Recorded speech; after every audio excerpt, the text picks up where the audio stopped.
स्वागत है आप सभी का एसएच क्लासेस में। साथियों, जैसा कि पता होगा अभी हम टीआरई 4 का आप लोग को तैयारी करवा रहे हैं, जिसमें कि प्रीवियस ईयर क्वेश्चंस जो कि टीआरई 1, 2, 3 हेडमास्टर हेड टीचर के एग्जाम्स में सारा सवाल जो पूछा गया है उसका ये सीरीज चल रहा है। इससे पहले कि अगर कि आप चैनल पर नए हैं तो चैनल को सब्सक्राइब कर ले और इस वीडियोज़ को भी लाइक कर दे, अपने दोस्तों के पास भी शेयर कर दे। इसमें साथियों क्या देखने वाले हैं कि जो भी जनरल साइंस के क्वेश्चंस पूछे गए हैं टॉप 200 MCQs वो सारा कुछ हम इस वीडियोज़ में कवर करने वाले हैं। तो वीडियोज़ को आप लोग लास्ट तक जरूर देखिएगा। इससे पहले अगर कि आप लोग चैनल पे हमारे देखे होंगे तो जो भी बीपीएससी में जो टीआरई 1, 2, 3 के अंतर्गत में यहाँ पे जो सवाल पूछे गए हैं उसका हम लगभग आप लोगों का सीरीज करा चुके हैं। ठीक है, तो ये वीडियो में जो हम देखने वाले हैं वो साइंस का हम देखने वाले हैं। इस साइंस में अगर आपको जानकारी होगा कौन कौन से टॉपिक को हमने कवर कर रखे, जो भी आपका टीआरई 1 के अंतर्गत में, किसमें टीआरई 1 के अंतर्गत में जनरल साइंस में, यानी कि जनरल पेपर की हम बात कर रहे हैं। जनरल पेपर यानी क्या होता है, 40 नंबर वाला पेपर होता है, या तो फिर जो पीआरटी का जो पेपर होता है उसका पेपर होता है। उसमें जो भी जनरल साइंस के क्वेश्चंस पूछे गए हैं। दूसरा जो टीआरई 2 के अंतर्गत में जो भी सवाल पूछे गए हैं। तीसरा जो है टीआरई 3 के अंतर्गत में, टीआरई 3 के अंतर्गत में जो यहाँ पे कैंसिल पेपर हुआ था उसमें जो क्वेश्चंस पूछे गए हैं जनरल पेपर में, और यहाँ पे टीआरई 3 के अंतर्गत में जो आप लोग का यहाँ पे जो री एग्जाम्स हुआ था, ठीक है, उसमें जो सवाल यहाँ पे पूछा गया था। साथ ही साथ पांचवा अगर हम देखेंगे कि इसमें कौन सा टॉपिक हमने ऐड कर रखे हैं, जो हेड टीचर का आप लोग का यहाँ पे एग्जाम्स हुआ था, किसका, हेड टीचर का जो एग्जाम्स हुआ था। और यहाँ पे छठा जो है हेड मास्टर का जो यहाँ पे एग्जाम्स हुआ था। इसमें जो भी जनरल पेपर से सवाल पूछे गए थे साइंस का, इसमें सब कुछ हम इंक्लूड कर रखे हैं। ठीक है, तो इसमें लगभग 200 जो MCQs रहने वाले हैं इस वीडियोज़ में, तो आप लास्ट तक जरूर देखिएगा और अपना कमेंट सेक्शन में फीडबैक जरूर दीजिएगा कि अगला जो यहाँ पे नेक्स्ट जो टॉपिक होगा वो नेक्स्ट टॉपिक कौन सा आप लोगों को चाहिए। क्योंकि इससे पहले अगर आप लोग चैनल पे नए होंगे तो चैनल पे मैंने यहाँ पे जो साइंस का जो आप लोग का था, साइंस तो मैं अभी करा ही रहा हूँ, ये वीडियो अंतिम वीडियो होगा। उसके बाद ज्योग्राफी का जो चीज़ें था, ज्योग्राफी का सारा जो भी प्रीवियस ईयर क्वेश्चंस था टीआरई के अंतर्गत में, वो सब भी हम यहाँ पे करा दिए थे। ठीक है, तो जो भी चीज़ें हैं इस वीडियो को लास्ट तक आप लोग जरूर देखिएगा। इसका जो पीडीएफ है, पीडीएफ अपने हम टेलीग्राम चैनल पर भेज देंगे, तो जाकर वहाँ से आप लोग डाउनलोड कर लीजिएगा। ठीक है, तो बिना देर के हुए चलिए क्लास को स्टार्ट करते हैं। इसको क्लास को बांटने में 3 भाग में हमने बांट रखे हैं। जो पहला भाग होगा वो आपका यहाँ पे फिजिक्स से जो भी इंपॉर्टेंट क्वेश्चंस होगा उसको ऐड किए हैं। दूसरा जो होगा केमिस्ट्री से जो भी क्वेश्चंस पूछा गया था उसको हम ऐड किए हैं। और तीसरा जो है साथियों, जो यहाँ पे आप लोग से बायोलॉजी से सवाल जो पूछा गया है उससे जो भी मोस्ट इंपॉर्टेंट क्वेश्चंस दिए गए हैं उसको हम इंक्लूड कर रखे हैं। ठीक है, तो बिना देर किए वीडियो को स्टार्ट करते हैं और लास्ट तक वीडियो जरूर देखिएगा और कॉमेंट जरूर कीजिएगा कि कैसा लगा आपको वीडियो। ठीक है, तो चलिए वीडियोज़ को स्टार्ट करते हैं। इसके अंतर्गत में साथियों पहला सवाल आपसे पूछा गया था। पहला सवाल यहाँ पे दिया गया है कि सोनार तकनीक का प्रयोग होता है, किस चीज़ में प्रयोग होता है। ऑप्शंस देख सकते हैं यहाँ पे दिया गया है, पानी के नीचे पहाड़ी को पता लगाने में, हिमशैल का पता लगाने में, समुद्र की गहराई के पता लगाने में। ये जो सवाल पूछा गया है आपका यहाँ पे टीआरई 3 के अंतर्गत में, आपका पीआरटी में ये सवाल पूछा गया है। तो ये जो सोनार का प्रयोग किया जाता है ना, ये सभी के लिए यहाँ पे प्रयोग किया जाता है। आप लोग याद रखिएगा, सोनार जो तकनीक होता है वो पाराध्वनिक, किस चीज़ पर, पाराध्वनिक तकनीक पर यहाँ पे काम करता है। कभी कभी तो आपका यहाँ पे डायरेक्ट रूप से सोनार का फुल फॉर्म पूछ देता है, तो आप लोग याद रखिएगा जो यहाँ पे सोनार का इसका फुल फॉर्म होता है sound, SOUND, sound navigation, NAVIGATIO, navigation and ranging होता है, एंड रेंजिंग। आप लोग याद रखिएगा, ये सवाल भी यहाँ पे कभी कभी पूछ देता है कि सोनार का फुल फॉर्म्स क्या होता है, तो आपको ये चीज़ भी याद होना चाहिए। अगला सवाल में जैसे ही आइएगा यहाँ पे दूसरा नंबर क्वेश्चंस में आपसे पूछ रहा है कि चुंबकीय क्षेत्र है, जो चुंबकीय क्षेत्र होता है ना, चुंबकीय क्षेत्र एक यहाँ पे सदिश राशि होता है। आप लोग याद रखिएगा, तो ऑप्शन नंबर बी यहाँ पे बिल्कुल ये राइट उत्तर होगा। ये भी आपका टीआरई 2023 के अंतर्गत में ये सवाल पूछा गया। खास आप लोग ये भी याद रखिएगा कि कुछ सदिश जो राशियां हैं कभी कभी पूछ देता है, जिसमें आता है आपका विस्थापन, क्या आता है, विस्थापन आता है, फिर आता है यहाँ पे वेग आता है, और उसके बाद ये सब जो यहाँ पे त्वरण आता है। ये सब जो है ना साथियों, ये सब सदिश राशि है। आप लोग याद रखिएगा, ये सब सवाल भी पूछा जाता है कि इनमें से कौन सा है। और ये भी याद रखिएगा जो चुंबकीय क्षेत्र होता है इसका जो इकाई होता है वो होता है टेस्ला। क्या होता है, टेस्ला। आपको ये सारा चीज़ याद होना चाहिए। अगला सवाल की तरफ जैसे ही बढ़ेंगे तो अगला सवाल आपको यहाँ पे देखने को मिलेगा। क्या सवाल देखने को मिलेगा, तीसरा नंबर क्वेश्चन आप लोग देख लीजिए। तीसरा नंबर क्वेश्चन में आपसे पूछ रहा है कि हवा में नमी मापने के लिए निम्नलिखित में से किस उपकरण का प्रयोग किया जाता है। तो जो हवा में नमी मापने के लिए उपकरण का उपयोग किया जाता है ना, वो किया जाता है हाइग्रोमीटर का उपयोग किया जाता है। आप लोग याद रखिएगा, ऑप्शन बी इसका राइट उत्तर हो जाएगा। ये TRE 2 के अंतर्गत में ये सवाल पूछा गया था, ठीक है। उसके बाद एक दिया गया है यहाँ पे हाइड्रोमीटर। तो हाइड्रोमीटर याद रखिएगा, जो द्रव का घनत्व होता है ना, क्या द्रव का घनत्व निकालने के लिए यहाँ पे हाइड्रोमीटर का प्रयोग किया जाता है। और फिर एक दिया गया है एरोमीटर जो होता है ये गैसों का घनत्व मापने के लिए काम में आया जाता है। गैसों का घनत्व मापने के लिए ये काम में आया जाता है। तो ये सारा चीज़ जो भी मैं आपको डिस्कशन करा रहा हूँ, आपको अच्छे से इसको याद रखिएगा, ठीक है। अगला क्वेश्चन की तरफ बढ़ते हैं। अगला क्वेश्चन में जैसे ही आइएगा यहाँ पे चौथा नंबर क्वेश्चन, 4 नंबर क्वेश्चन में आपसे पूछ रहा है कि ध्वनि के मापन की इकाई को क्या कहा जाता है। ऑप्शन में देखिए दिया गया है वोल्ट दिया गया है, वाट दिया गया है, एम्पियर दिया गया है। तो यहाँ पे जो ध्वनि का इकाई को कहा जाता है, आप लोग याद रखिएगा, उसको कहा जाता है डेसिबल। क्या कहा जाता है? डेसिबल। ऑप्शन में कहीं पे नहीं दिया गया है, तो यहाँ पे हो जाएगा इसका उपयुक्त में से कोई नहीं, ऑप्शन नंबर ई इसका राइट उत्तर हो जाएगा, ठीक है।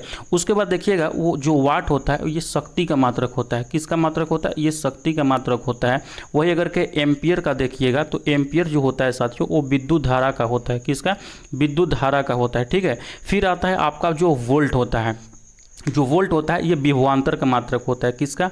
विभवांतर, ठीक है। तो ये सारा चीज़ आप लोग याद रखिएगा कौन किसका यहाँ पे मात्रक होता है।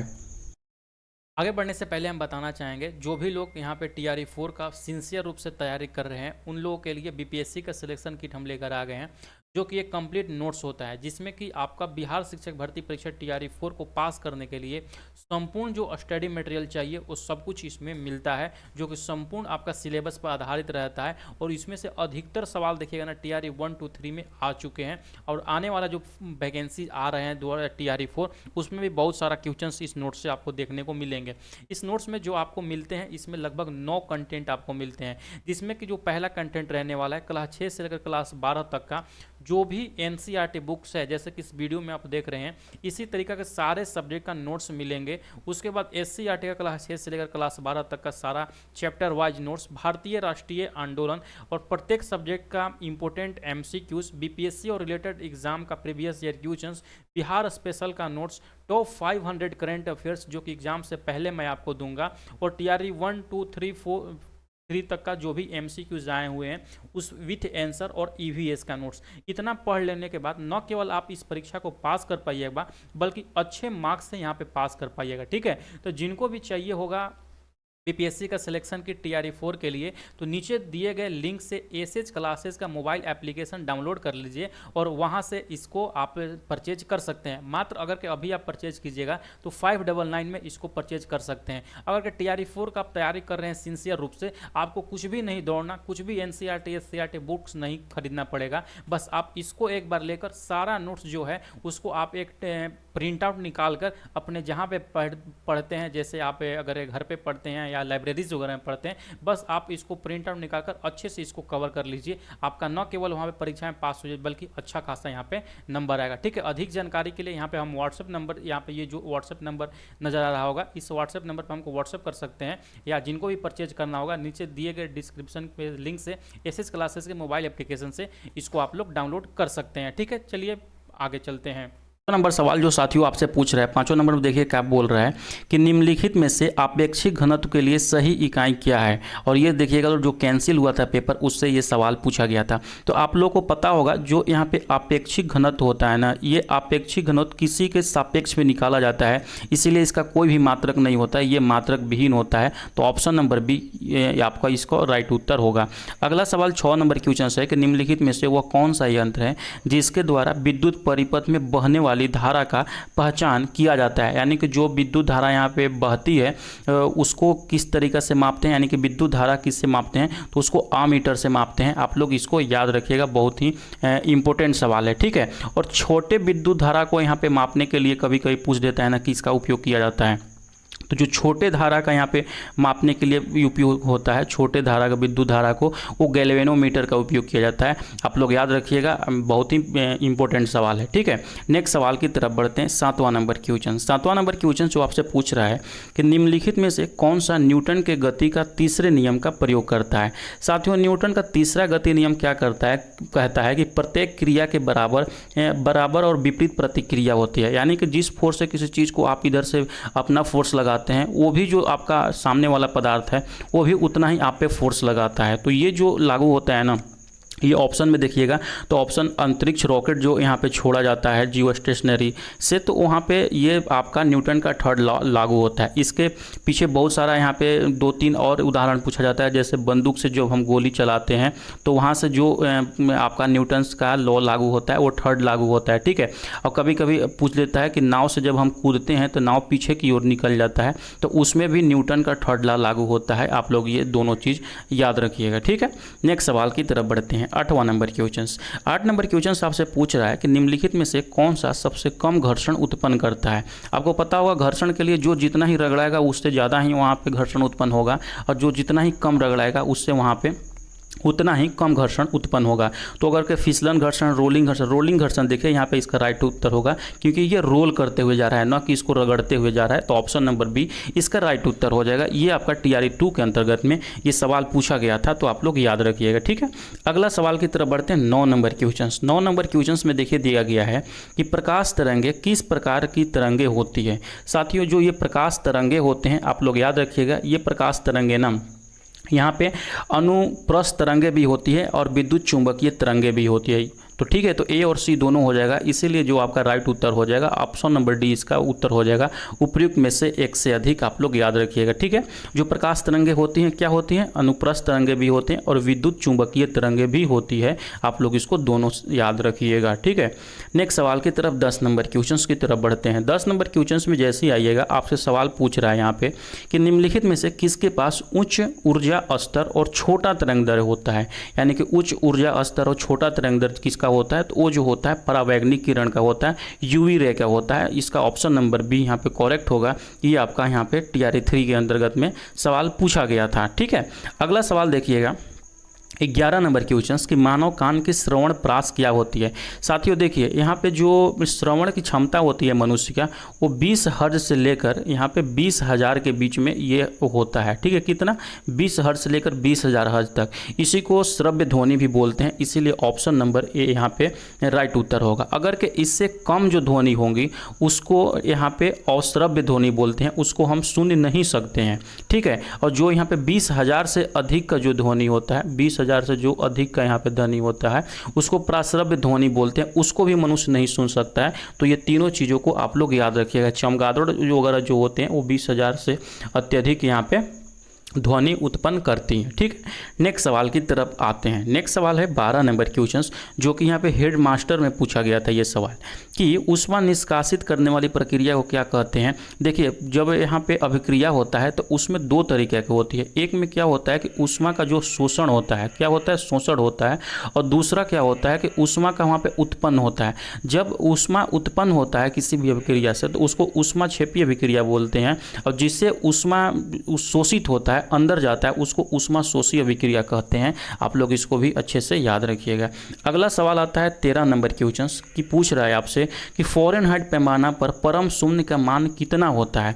तो ये जो परम शून्य मान होता है ना, अगर के इसको हम नॉर्मली देखते हैं तो जो ये डिग्री सेंटीग्रेड में जो होता है यहाँ पे जो क्या होता है तो -273 डिग्री सेंटीग्रेड होता है। अब एग्जैक्ट देखिएगा NCERT वगैरह में लिखा रहता है -273.15 डिग्री सेंटीग्रेड रहता है। अगर उसी को हम फ़ारेनहाइट में देखते हैं तो उसका जो मान होता है -459.4 डिग्री फ़ारेनहाइट होता है। तो ऑप्शन नंबर बी यहाँ पे राइट उत्तर हो जाएगा, ठीक है। ये भी आपका TRE 2 के अंतर्गत में पेपर 2 में ये सवाल पूछा गया था, याद रखिएगा, ठीक है।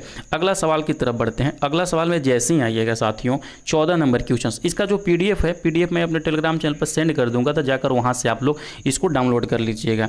किसी तापमान पर लौह चुंबकीय पदार्थ अनुचुंबकीय बन जाता है तो उस तापमान को क्या बोलते हैं। उस तापमान को जो बोला जाता है ना वो क्यूरी तापमान बोला जाता है। आप लोग याद रखिएगा, ऑप्शन नंबर बी यहाँ पे राइट उत्तर हो जाएगा। जब कोई भी पदार्थ जो होता है फेरोमैग्नेटिक से पैरोमैग्नेटिक यहाँ पे बन जाता है, ठीक है। क्यूरी तापमान साथियों वो गुण होता है कि जो अपना चुंबकत्व का शक्ति खोकर खुद चुंबक बन जाता है, ठीक है। तो ये जो होता है आपका यहाँ पे क्यूरी तापमान से ये सब पॉसिबल हो पाता है। अगला सवाल देखिएगा, यहाँ पे जो 15 नंबर क्वेश्चन दिया गया है, 15 नंबर क्वेश्चन क्या दिया गया है कि कृषिका एक उच्च तापक्रम टीके पर ई वाट प्रति वर्ग मीटर की दर से ऊर्जा का विकिरण करती है।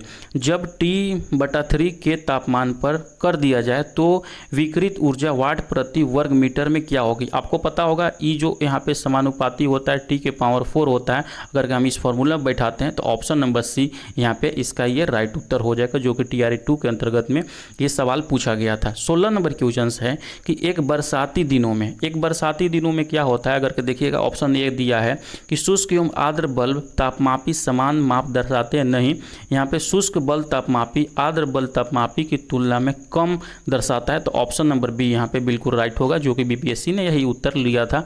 यहाँ पे TRE 2 के अंतर्गत में ये सवाल पूछा गया था आपका। ठीक है, अब देखते हैं यहाँ पे 17 नंबर क्वेश्चन। 17 नंबर क्वेश्चन में क्या पूछ रहा है कि एक हिमानी का आधार पिघलता है पर उसका शीर्ष नहीं पिघलता है, क्योंकि जो आधार पे होता है ना, संपूर्ण जो उसका हिमानी होता है उसका लोड आता है, उसका दबाव आता है, तो इसीलिए बॉटम पे सबसे ज़्यादा दबाव रहता है, इसी की वजह से वो ज़्यादा यहाँ पे पिघलता है। तो अगर के यहाँ पे ऑप्शंस में देखिएगा तो ऑप्शन नंबर सी में दिया गया है कि आधार पर दाब अधिक होने से गलनांक में कमी होती है। यहाँ पे ऑप्शन नंबर सी यहाँ पे राइट उत्तर होगा, आप लोग इसको भी याद रखिएगा। ठीक है, नेक्स्ट सवाल की तरफ बढ़ते हैं। नेक्स्ट सवाल 18 नंबर क्वेश्चन में जैसे ही आइएगा आपसे 18 नंबर सवाल पूछ रहा है कि अधिक ऊंचाई पर उबलते हुए पानी में सब्जियां पकने में अधिक समय लेती हैं, क्योंकि इसका मुख्य कारण है। अगर आप ऊंचाई पर लेके जाते हैं तो सब्जी जल्दी से वहाँ पे नहीं पकती है, उसमें समय लगता है।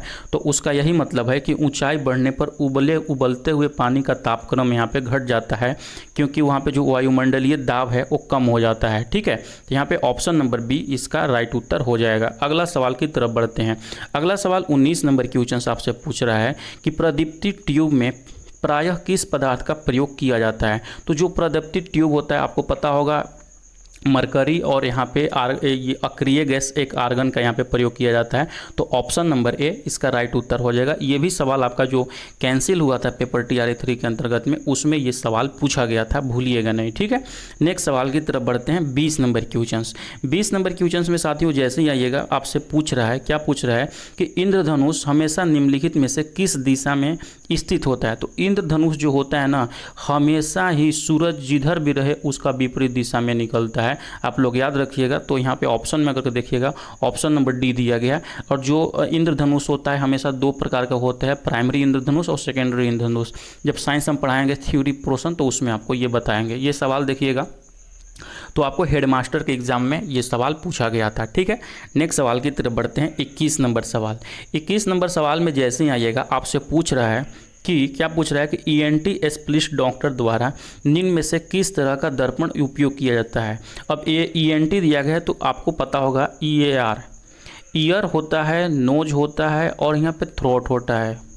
ठीक है, जो आँख और गला का जो डॉक्टर होते हैं, आँख नाक गला का कान और नाक गला का जो डॉक्टर होते हैं उसमें यहाँ पे ENT का प्रयोग किया जाता है। ENT उनको डॉक्टर बोलते हैं। ठीक है, और उसमें जो यूज होता है समतल दर्पण का यूज होता है, आप लोग याद रखिएगा। तो ऑप्शन नंबर डी यहाँ पे आपका ये राइट उत्तर हो जाएगा। ठीक है, ये NCERT में भी एज इट इज सवाल दिया गया है, तो आप लोग वहाँ से भी देख सकते हैं। अगला सवाल है 22 नंबर क्वेश्चन। 22 नंबर क्वेश्चन में आपसे क्या पूछ रहा है कि किसी शब्दकोश में लिखे छोटे अक्षरों को पढ़ते समय आप निम्न में से कौन सा लेंस लगाना पसंद करेंगे। ये TRE 3 के अंतर्गत में 11-12 में सवाल ये पूछा गया था जनरल पेपर में। तो उस समय जब हम यहाँ पे छोटी दूरी के छोटे अक्षरों को पढ़ने के लिए जो यूज करते हैं वो 5 सेंटीमीटर का उत्तल लेंस का यूज करते हैं। क्या करते हैं? उत्तल लेंस का यूज करते हैं। तो अगर ऑप्शन में देखिएगा तो ऑप्शन में कहीं भी नहीं दिया गया है, तो इसका जो राइट उत्तर हो जाएगा उपयुक्त में से कोई नहीं, यहाँ पे इसका राइट होगा। अब देखिए 23 नंबर सवाल। 23 नंबर सवाल बहुत ही बेहतरीन दिया गया है कि निम्नलिखित में से किस भाग पर किसी वस्तु का प्रतिबिंब बनाते हैं। तो जब मानव आँख के जो दृष्टि पटल होता है साथियों, उस पर ये प्रतिबिंब बनता है और वो प्रतिबिंब किस तरीक़ा से होता है तो उल्टा एवं वास्तविक होता है। ठीक है, उल्टा एवं वास्तविक। कभी कभी सवाल भी पूछा जाता है कि जो मानव दृष्टिपटल पर यानी कि रेटिना पर जो ये प्रतिबिंब बनता है वो किस तरीक़ा से बनता है, तो वास्तविक एवं उल्टा बनता है। आप लोग इसको अच्छे से याद रखिए। और जो कॉर्निया है कभी कभी पूछ देता है कि जो यहाँ पे नेत्र दान किया जाता है उसमें आँख का कौन सा भाग को दान किया जाता है, तो यही कॉर्निया को किया जाता है। आप लोग इसको अच्छे से याद रखिएगा, ठीक है। अगला सवाल की तरफ बढ़ते हैं।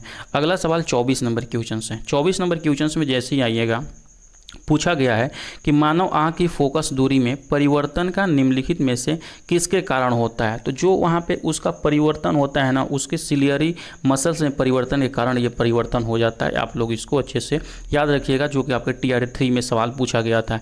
ये भी TRA 3 के अंतर्गत में PRT में सवाल पूछा गया था कि क्या सवाल पूछा गया, देख सकते हैं यहाँ पे कि वाहनों के साइड में ट्रैफिक को देखने के लिए किस प्रकार का दर्पण का यूज किया जाता है। अब देखिए, याद रखिए, बहुत ही इंपॉर्टेंट चीज़ है। यहाँ पे जो साइड में चीज़ों को देखने के लिए यूज किया जाता है वो उत्तल दर्पण का यहाँ पे यूज किया जाता है, ठीक है। अब उत्तल दर्पण का इसलिए यूज किया जाता है क्योंकि इसका जो प्रतिबिंब बनता है ना, सदैव सीधा प्रतिबिंब बनता है। क्या बनता है?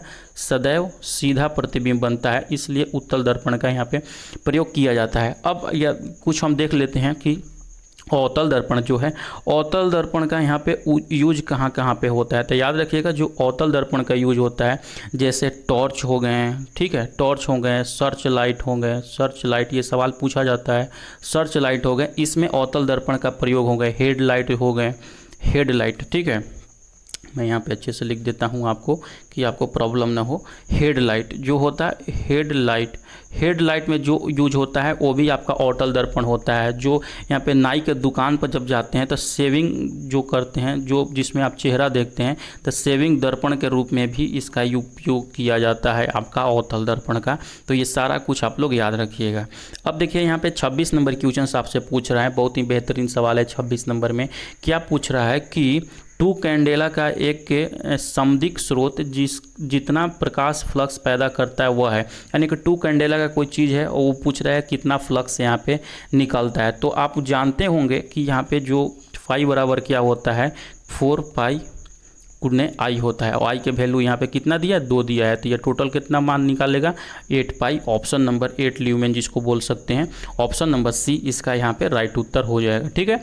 अगला सवाल है यहाँ पे 27 नंबर क्वेश्चन। 27 नंबर साथियों सवाल पूछ रहा है कि प्रिज्म द्वारा सफ़ेद प्रकाश के परीक्षण में कौन सा रंग अधिकतम विचलित होता है। पूछ रहा है कि कौन सा रंग अधिकतम विचलित होता है। तो जो सबसे अधिक यहाँ पे विचलित होता है, आप लोग याद रखिएगा, कौन सा, बैगनी रंग है। और यही रंग जो सबसे अधिक अपरिवर्तित रहता है, वो भी बैगनी रंग ही होता है। आगे सवाल देखने को मिलेगा, ये आपका TRA 3 के अंतर्गत में सवाल पूछा गया था, ठीक है। यहाँ पे जो प्रिज्म से जो प्रकाश गुजारते हैं वो 7 रंगों में विभाजित होती है, आपको पता होगा, उसको डिनोट करते हैं। एक होता है विबगयोर, VIBGYOR, विबगयोर मतलब वायलेट हो गया, इंडस हो गया, ब्लू, ग्रीन, येलो, ऑरेंज और रेड, यहाँ पे रंग निकलते हैं उससे जब प्रकाश को यहाँ पे प्रिज्म से गुजारते हैं। तो 28 नंबर सवाल देखिए क्या पूछ रहा है 28 नंबर क्वेश्चन में। सबसे बेहतरीन सवाल है 28 नंबर में कि एक समान नेत्र लेंस की नाभिक दूरी होती है कितनी।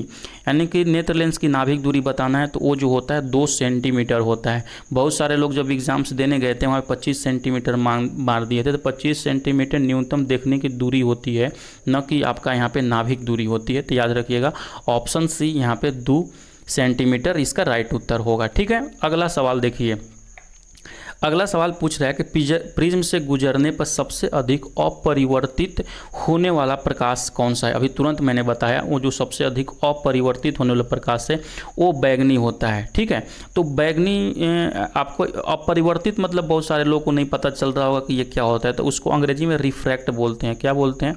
रिफ्रैक्ट, ठीक है। तो आप इसको याद रखिएगा, ये TRA 2 के अंतर्गत में ये सवाल आपसे पूछा गया था, ठीक है। नेक्स्ट सवाल की तरफ बढ़ते हैं। 30 नंबर क्वेश्चंस।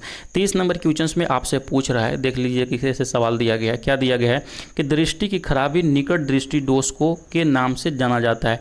याद रखिए दोस्तों, जो यहाँ पे निकट दृष्टि दोष है उसको मायोपिया के नाम से जानते हैं। कौन सा? मायोपिया।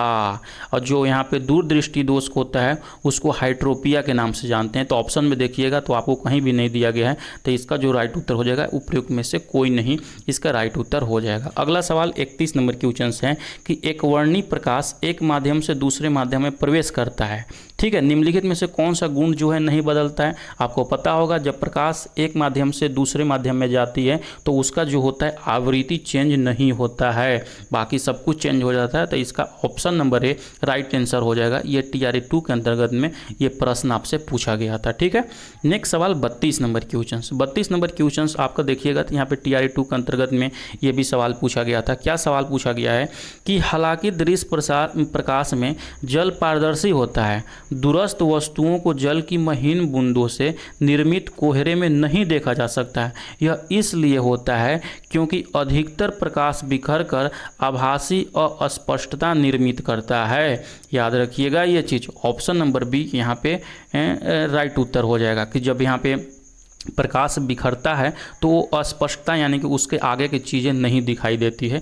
आप लोग याद रखिएगा। ठीक है। नेक्स्ट सवाल की तरफ बढ़ते हैं। नेक्स्ट सवाल जैसे ही आइएगा 33 नंबर क्वेश्चन कि एक उत्तल लेंस की फोकस दूरी FL 10 सेंटीमीटर है और पानी में इसे डुबोने पर यह कार्य करेगा। किसके लिए ऐसा काम करेगा? तो इसका जो यहाँ पे चीज़ें होंगी उत्तल लेंस की तरह, यहाँ पे ऑप्शन नंबर सी में जो दिया गया है इसका राइट उत्तर होगा, जो कि आपका TRE 2 के अंतर्गत में ये सवाल यहाँ पे पूछा गया था आपका। ठीक है।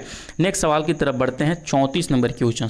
34 नंबर क्वेश्चन है कि मानव आँख में किसी वस्तु का प्रतिबिंब कहाँ पे बनता है? तो अभी तुरंत मैंने बताया जो उसका आपका प्रतिबिंब बनता है साथियों वो दृष्टि पटल पे बनता है। दृष्टि पटल यानी कि यहाँ पे क्या होता है? वो रेटिना होता है। रेटिना पर जो यहाँ पे प्रतिबिंब बनता है वो वास्तविक एवं उल्टा बनता है। क्या बनता है? वास्तविक एवं उल्टा। अब लोग याद रखिएगा ये दोनों चीज़, दोनों में से सवाल पूछा जाता है। ये सवाल आपका TRE 2 के अंतर्गत में ये सवाल पूछा गया था। ठीक है। अगला सवाल 35 नंबर क्वेश्चन। 35 नंबर में जैसे ही आइएगा पूछ रहा है आपसे कि प्रकाश की एक किरण दर्पण पर 30 डिग्री का कोण पर आपतित होती है, अभिलंब और परावर्तित किरण के बीच का कोण कितना होता है? आपका प्रकाश का इस सवाल को पढ़ने के लिए प्रकाश के परावर्तन के नियम जानना होगा। साथियों प्रकाश के परावर्तन के दो नियम होते हैं। कौन कौन सा नियम होते हैं? दो नियम। एक होता है कि मान के चले कोई तल हो गया, कोई यहाँ पे आपतित प्रकाश आ रहा है और बीच में होता है अभिलंब और वो एक होता है यहाँ पे परावर्तित किरण। तो ये जो तीनों सतह होते हैं ना एक सतह में होते हैं। अब लोग याद रखिएगा। और आपतित किरण और आपतन कोण दोनों आपस में बराबर होते हैं। तो यहाँ पे जब 30 डिग्री से यहाँ पे ये किरण आ रहा है तो यहाँ से जो रिफ्लेक्ट भी होगा वो 30 डिग्री से ही होगा। तो यहाँ पे ऑप्शन नंबर ए इसका राइट उत्तर हो जाएगा 30 डिग्री। आप लोग याद रखिएगा TRE 2 के अंतर्गत में ये सवाल पूछा गया था। ठीक है। नेक्स्ट सवाल देखिए यहाँ पे 36 नंबर क्वेश्चन। 36 नंबर में क्या आपसे पूछ रहा है कि निम्नलिखित में से किस में उच्च ऊर्जा होती है? तो जो उच्च ऊर्जा होती है नीले प्रकाश में होती है। अगर के ऑप्शन के अकॉर्डिंग देखें तो बाई ऑप्शन यहाँ पे लिख देते हैं। बहुत सारे लोग कमेंट सेक्शन में यहाँ पे बोलेंगे गलती बता दिए मास्टर साहब। यहाँ पे बाई ऑप्शंस देखिएगा नीला प्रकाश होगा, लेकिन अगर के आपको इसमें बैगनी के लिए दे देता तो सबसे जो उच्च प्रकाश साथियों जो होता है वो बैगनी कलर में होता है। आप लोग याद रखिएगा। लेकिन ऑप्शंस में नहीं है इसीलिए यहाँ पे नीला प्रकाश होगा और BPSC ने भी यही इसका उत्तर लिया था। ठीक है। अगला सवाल 37 नंबर क्वेश्चन देख लीजिए। 37 नंबर में आपसे पूछ रहा है कि प्रिज्म से गुजरने पर सबसे अधिक अपरिवर्तित होने वाला रंग कौन सा है? अभी तुरंत मैंने बताया जो अधिक अपरिवर्तित वाला रंग होता है वो कौन सा होता है? वो बैंगनी रंग होता है। ठीक है। तो यहाँ पे आप लोग राइट उत्तर कर लीजिएगा इसको। ठीक है। साथ ही साथ इसको अधिक विचलित होने वाली भी रंग होता है। कौन? यही अधिक विचलित। ये दोनों चीज़ आप लोग याद रखिएगा अच्छे तरीके से। नेक्स्ट सवाल की तरफ बढ़ते हैं। 38 नंबर क्वेश्चन। 38 में जैसे ही आइएगा आपसे सवाल पूछ रहा है कि अवतल दर्पण द्वारा बनाया गया प्रतिबिंब कैसा होता है? तो जो अवतल दर्पण के यहाँ पे जो प्रतिबिंब बनता है वो वास्तविक बनता है। क्या बनता है? वास्तविक बनता है, आभासी बनता है और यहाँ पे उल्टा बनता है। ऑप्शन में देखिएगा कहीं भी ये चीज़ नहीं लिखा गया है। तो ऑप्शन नंबर ई इसका राइट उत्तर होगा। ये TRE 3 के अंतर्गत में जो पेपर कैंसिल हुआ था उसमें यह सवाल पूछा गया था। 39 नंबर सवाल में हम आते हैं। ठीक है, 39 में जैसे ही आइएगा पूछ रहा है आपको कि सितारों के चमकने की प्रकाशीय प्रक्रिया निम्नलिखित में से किसके कारण होती है। तो प्रकाश के अपवर्तन के कारण जो आकाश में यहाँ पे तारे टिमटिमाते हैं वो किसके कारण करते हैं, प्रकाश के अपवर्तन के कारण। ये कैंसल्ड पेपर में सवाल पूछा गया था, ऑप्शन नंबर बी यहाँ पे ये राइट उत्तर हो जाएगा। ठीक है, अगला सवाल यहाँ पे देख लीजिए, हेडमास्टर के परीक्षा में ये सवाल पूछा गया था कि इंद्रधनुष बनने का क्या कारण होता है। तो इंद्रधनुष जो बनता है प्रकाश के अपवर्तन के कारण बनता है और परावर्तन के कारण भी बनता है, दोनों के कारण ये बनता है। ऑप्शन नंबर डी में देखिएगा तो यही चीज़ आपका यहाँ पे लिखा गया है। अगला सवाल है 41 नंबर क्वेश्चन कि दो विद्युत आवेशों के बीच लगने वाले बल को निम्नलिखित में से किस नियम के द्वारा प्रतिपादित करते हैं। तो जो दो आवेशों के बीच अगर के आप लोग 12th में पढ़े होंगे कुलॉम्स लॉ, तो कुलॉम्स लॉ के द्वारा इसको दिखाया जाता है। ऑप्शन नंबर ए यहाँ पे राइट उत्तर हो जाएगा। हेडमास्टर की परीक्षा 2024 में ये सवाल पूछा गया था। 42 नंबर सवाल अब देखते हैं, बहुत ही बेहतरीन सवाल है आपके स्क्रीन पर, जल्दी से कमेंट सेक्शन में बताइए क्या उत्तर होगा इसका। ठीक है, जो फैंसी खिलौने में प्रयोग किया जाने वाला जो प्रकाश उत्सर्जक डायोड उत्सर्जित करता है, यानी कि जो खिलौना में लगाया रहता है डायोड, उस कौन सा प्रकाश उत्सर्जित करता है, आप लोग याद रखिएगा। वो जो करता है वहाँ पे विजुअल लाइट करता है, दृश्यमान प्रकाश करता है। ऑप्शन नंबर सी इसका राइट उत्तर होगा। ये देखिए 2 बार सवाल पूछा गया है, एक तो TRA 3 के अंतर्गत में पूछा गया है और हेडमास्टर के भी एग्जाम्स में ये सवाल को पूछा गया है। अब देख लेते हैं कुछ इसका यूज, रेडियो तरंगे का यूज कहाँ कहाँ पे होता है।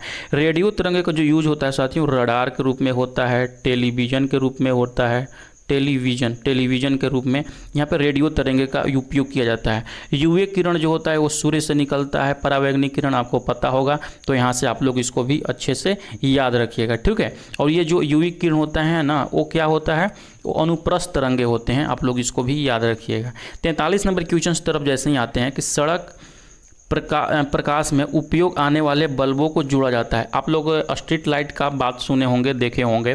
जो स्ट्रीट लाइट होता है उसको किस क्रम में जोड़ा जाता है, श्रेणी क्रम में जोड़ा जाता है, सवाल बहुत बार पूछा जाता है, या उसको समानांतर क्रम में जोड़ा जाता है। तो याद रखिएगा हमेशा से ही उसको समानांतर क्रम में जोड़ा जाता है, क्योंकि अत्यधिक लाइट देता है। अगर किसी भी स्रोत को श्रेणी क्रम में हम जोड़ देंगे तो जितना प्रकाश आपको, जैसे लाइट ही है, 5 लाइट है मान के चलिए, 5 लाइट करके एक को हम श्रेणी क्रम में जोड़ते हैं, दूसरा को समानांतर क्रम में जोड़ते हैं, तो जो श्रेणी क्रम में जोड़ेंगे ना उसमें आपको लाइट कम आएगी, सब जो भी बल्ब्स बनेंगे लो मीडियम में बनेंगे। वही अगर हम समानांतर क्रम में जोड़ते हैं तो जो भी आपका इफिशियंसी होगा लाइट का उतना फुल इफिशियंसी के साथ में जलता है। बाकी कैसे जोड़ते हैं, क्या जोड़ते हैं, आपको साइंस पढ़ने होंगे तब ये चीज़ें पता चलेंगी।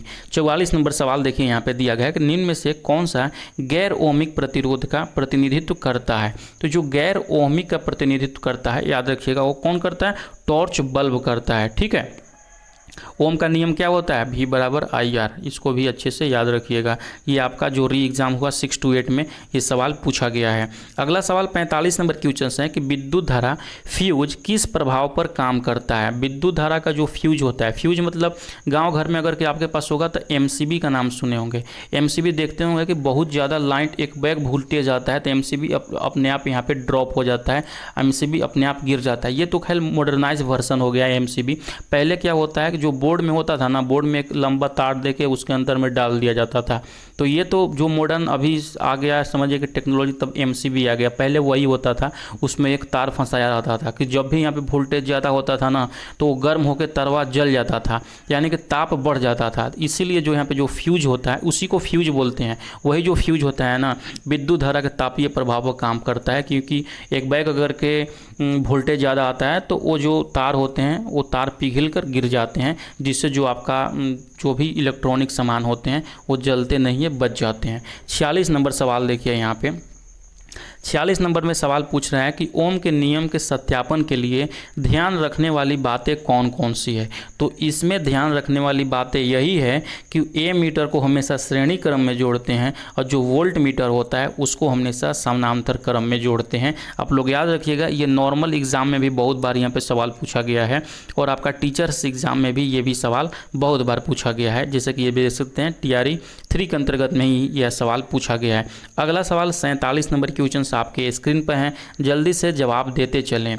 अगला 47 नंबर सवाल है कि विद्युत विभव को मापने के लिए किस उपकरण का उपयोग किया जाता है। तो जो विद्युत विभव मापने के लिए जो उपयोग किया जाता है वो गैल्वेनोमीटर के भी किया जाता है और वोल्ट मीटर के भी किया जाता है। तो विद्युत विभव में उपयुक्त में से एक से अधिक यहाँ पे इसका राइट उत्तर हो जाएगा, याद रखिएगा। ठीक है, शुरू जो बीपीएससी यहाँ पे ये TRE 3 के अंतर्गत में ही सवाल शायद पूछा गया था। शुरू जो बीपीएससी ना इसका आंसर ना वोल्ट मीटर केवल लिया गया था, लेकिन जब यहाँ पे फाइनल आंसर की जब जारी किया ना तो इसको फिर रिवाइज करके यहाँ पे उपयुक्त में से एक से अधिक कर दिया था। तो आप लोग इसको अच्छे से याद रखिएगा। ठीक है, अगला सवाल है यहाँ पे 48 नंबर क्वेश्चन, डायोड क्या होते हैं। डायोड जो होते हैं ना दृष्टकारी के रूप में काम करते हैं और धारा को हमेशा एक दिशा में बहने के लिए लगाया जाता है। ऐसा ना हो कि धारा दोनों दिशा में बहने लगे, तो इसीलिए डायोड का यहाँ पे यूज किया जाता है दृष्टकारी के रूप में। ठीक है, अगला सवाल की तरफ आते हैं 49 नंबर क्वेश्चन। 49 आपसे पूछ रहा है कि यदि J जूल, C कूलाम है और A एम्पियर है तो विभवांतर का SI मात्रक क्या होगा। ठीक है, जैसा कि पता होगा विभवांतर का नॉर्मली जो SI मात्रक होता है यहाँ पे क्या होता है आपका वोल्ट होता है। ठीक है, और के V बराबर भी देखिएगा तो यहाँ पे जो होता है जूल, सॉरी यहाँ पे कुल मैं लिख रहा हूँ, जूल बटा में क्या होता है कूलाम होता है, जूल बटा में कूलाम। तो अगर के C के पावर -1 हो जाएगा, जब ऊपर में यहाँ पे इसको J से डिनोट करते हैं, C से डिनोट करते हैं, तो J प्रति C इन्वर्स हो जाएगा। ठीक है, तो अगर देखिएगा तो ऑप्शन नंबर में A और B दोनों हो जाएगा, इसीलिए इसका राइट उत्तर हो जाएगा ऑप्शन नंबर D आपका। ठीक है, TRE 2 के अंतर्गत में ये सवाल आपसे पूछा गया था। नेक्स्ट सवाल की तरफ बढ़ते हैं। नेक्स्ट सवाल 50 नंबर क्वेश्चन। 50 नंबर सवाल आपसे पूछ रहा है किसी चालक का प्रतिरोध समानुपाती होता है। किसके समानुपाती होता है भैया, बताना है आपको, जल्दी से बताइए। सबसे पहले हम आपको प्रतिरोध R बराबर बोलते हैं। प्रतिरोध R बराबर क्या होता है, विशिष्ट प्रतिरोध L और यहाँ पे चालक की जो लंबाई होती है बटा में A। तो यहाँ पे डायरेक्ट रूप से देखिएगा जो यहाँ पे पूछ रहा है क्या, समानुपाती होती है। तो समानुपाती उसके लंबाई की होती है। तो समानुपाती यहाँ पे लंबाई कौन सा है, ऑप्शन नंबर C में दिया है लंबाई पर। और जो क्षेत्रफल होता है उसके यहाँ पे व्युत्क्रमानुपाती होता है, तो इसीलिए ये नहीं होगा, आपसे समानुपाती पूछ रहा है, आप लोग याद रखिएगा। ठीक है, प्रतिरोध R बराबर क्या होता है, यहाँ पे ये चीज़ें होती है, इसको भी आप लोग याद रखिएगा। TRE 2 के अंतर्गत में ये सवाल पूछा गया था। अगला सवाल की तरफ जैसे ही आते हैं 51 नंबर क्वेश्चन। 51 नंबर क्वेश्चन में साथियों आपसे पूछा था सवाल कि इलेक्ट्रॉन का प्रवाह निम्नलिखित में से क्या कहलाता है। आपको भी पता होगा कि एक परिपथ में जब यहाँ पे इलेक्ट्रॉनों का प्रवाह होने लगता है, यानी कि विद्युत धारा का प्रवाह होने लगता है, सबसे इजी सवाल TRE 3 के अंतर्गत में TRE कैंसल जो पेपर हुआ था आपसे बच्चा वाला पूछ लिया था कि उसको बोलते हैं विद्युत धारा। ठीक है, अगला सवाल है 52 नंबर क्वेश्चन। 52 नंबर सवाल में साथियों आपसे पूछ रहा है कि किसी परिपथ में कौन सा पद विद्युत पावर को प्रदर्शित नहीं करता है। ये भी देखिएगा TRE 3 कैंसल्ड पेपर में सवाल पड़ता है, तो यहाँ पे देखिएगा ऑप्शन नंबर A में ही दे दिया गया है IR², इसको यहाँ पे डिनोट नहीं करता है। अगला सवाल है कि लेंस के नियम के व्युत्पत्ति के लिए निम्नलिखित में से किसके संरक्षण नियम का उपयोग किया जाता है। जो लेंस का नियम होता है वो ऊर्जा संरक्षण पर काम करता है। किस पर, ऊर्जा संरक्षण।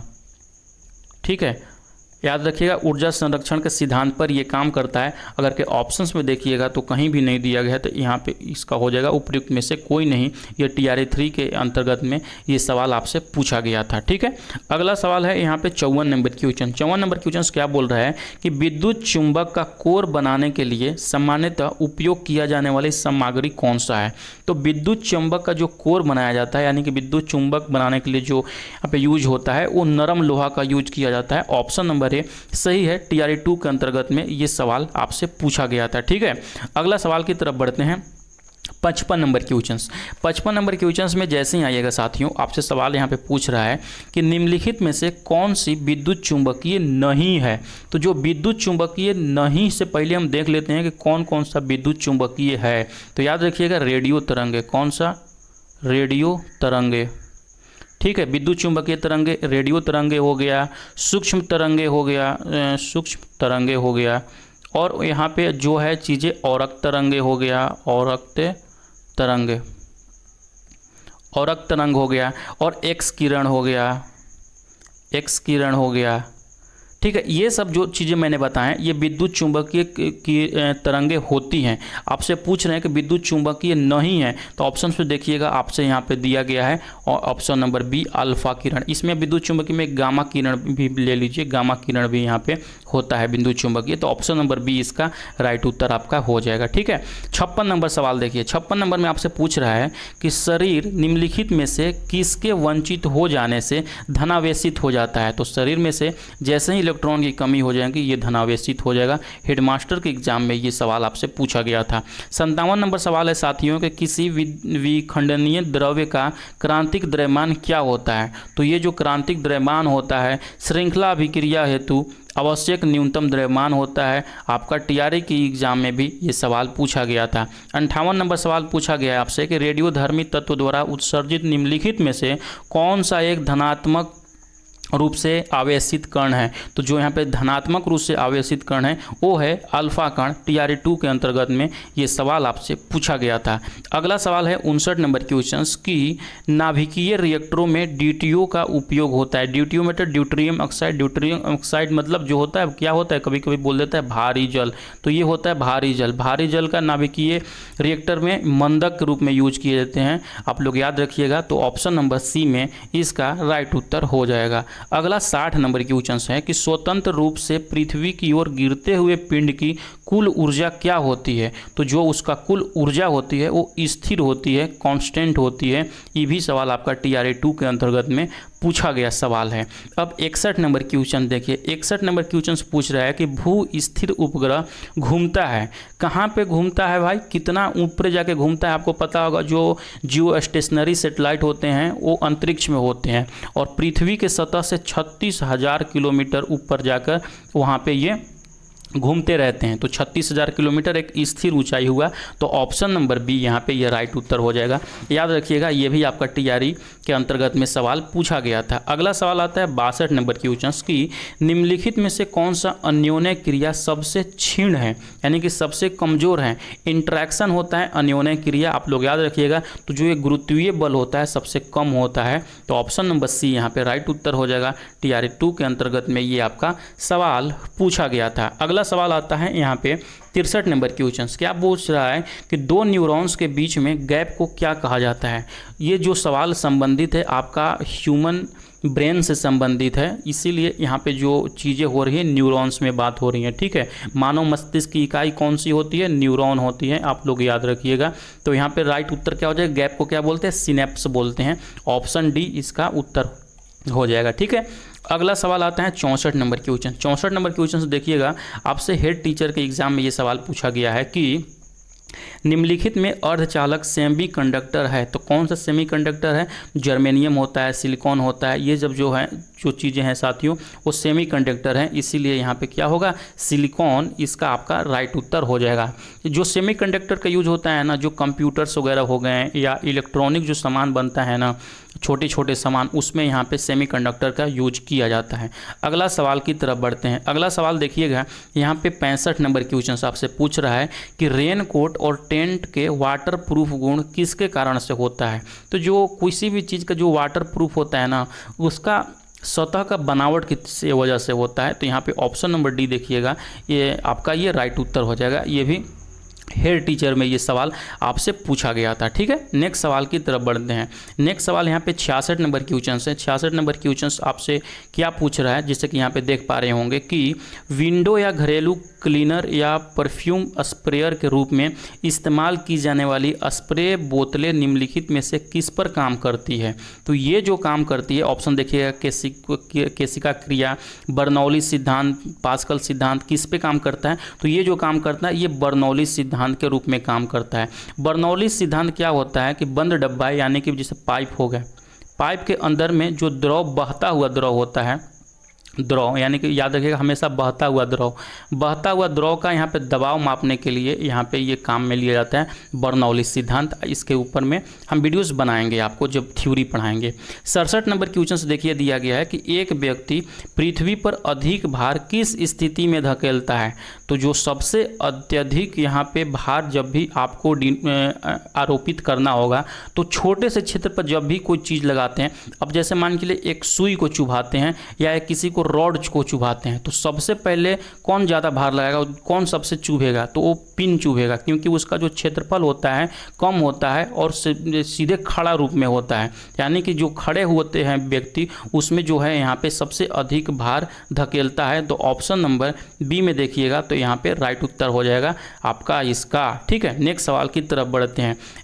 एक बार फिर से स्वागत है आप सभी का एसएच क्लासेस में। तो कैसे हैं आप लोग? आई होप कि आप लोग अच्छे होंगे, बढ़िया होंगे। जैसे कि पता होगा साथियों, अभी जो हम आपको पढ़ा रहे हैं प्रीवियस ईयर क्वेश्चंस हम आपको पढ़ा रहे हैं। इससे पहले की 2 क्लास हमने आपको ले लिए थे, जिसमें कि हम जो भी ज्योग्राफी का प्रीवियस ईयर में बीपीएससी का टीआरई में सवाल पूछा गया था वो सब कुछ यहाँ पर कवर करा दिए थे। ठीक है, और उसके बाद जो यहाँ पर फिजिक्स का जो भी साइंस में जो भी सीरीज चल रहा है, फिजिक्स का जो भी टीआरई के अंतर्गत में जो सवाल पूछे गए थे उसको भी हम आपको कंप्लीट करा दिए हैं। तो इस वीडियो में हम देखने वाले हैं कि जो केमिस्ट्री से सवाल यहाँ पे लगभग 40-50 जो क्वेश्चंस पूछे गए हैं, कहाँ कहाँ से पूछे गए हैं और उसका बेस्ट सोल्यूशन क्या रह सकता है। क्योंकि आगामी जो आपका टीआरई 4 का परीक्षा होगा ना, इसमें से बहुत सारा क्वेश्चंस यहाँ पे साथियों रिपीट करेंगे। इसलिए आपको प्रीवियस ईयर क्वेश्चंस करते हैं तो इससे 2 बातों की जानकारी मिलती है कि आखिर में जो क्वेश्चंस होता है, क्वेश्चंस पूछने का पैटर्न क्या होता है, किस तरीके से सवाल पूछा जाता है। और दूसरी बात कि अगर कि एज इट इज़ यही सवाल को यहाँ पे रिपीट कर दे तो आप किस तरीके से इसको सही उत्तर वहाँ पे दे सकते हैं। ठीक है, तो बिना देर किए हुए हम यहाँ पे क्लास को स्टार्ट करेंगे अपना केमिस्ट्री का। अगर के इसका पीडीएफ चाहिए होगा तो पीडीएफ हमारे टेलीग्राम चैनल से जुड़ जाइए। मैं वहाँ पे जैसे ही ये सेशन ख़त्म होता है मैं वहाँ पे उसको शेयर कर दूंगा। बाकी अगर ये प्रीवियस वीडियोस नहीं देखे हैं तो देख लीजिए, अपने दोस्तों के पास भी इसको शेयर कर दीजिए। पहले स्टार्ट करने से पहले इस वीडियोस को लाइक कर दीजिए। इस तरीके के वीडियो बनाने में बहुत ज़्यादा यहाँ पे मेहनत लगते हैं। तो चलिए यहाँ पे हम क्लास को स्टार्ट करते हैं। सबसे पहला ही सवाल आइएगा, आपसे यहाँ पे देख सकते हैं स्क्रीन पर लिखा गया है। सवाल पूछ रहा है कि निम्नलिखित में से किस तत्व की परमाणु त्रिज्या सबसे बड़ी होती है। तो सबसे पहले हम देख लेते हैं कि परमाणु त्रिज्या आखिर होती क्या है। ठीक है, तो जो परमाणु का नाभिक होता है, नाभिक से उसका जो बाह्यतम इलेक्ट्रॉन होता है उसके बीच की दूरी को यहाँ पे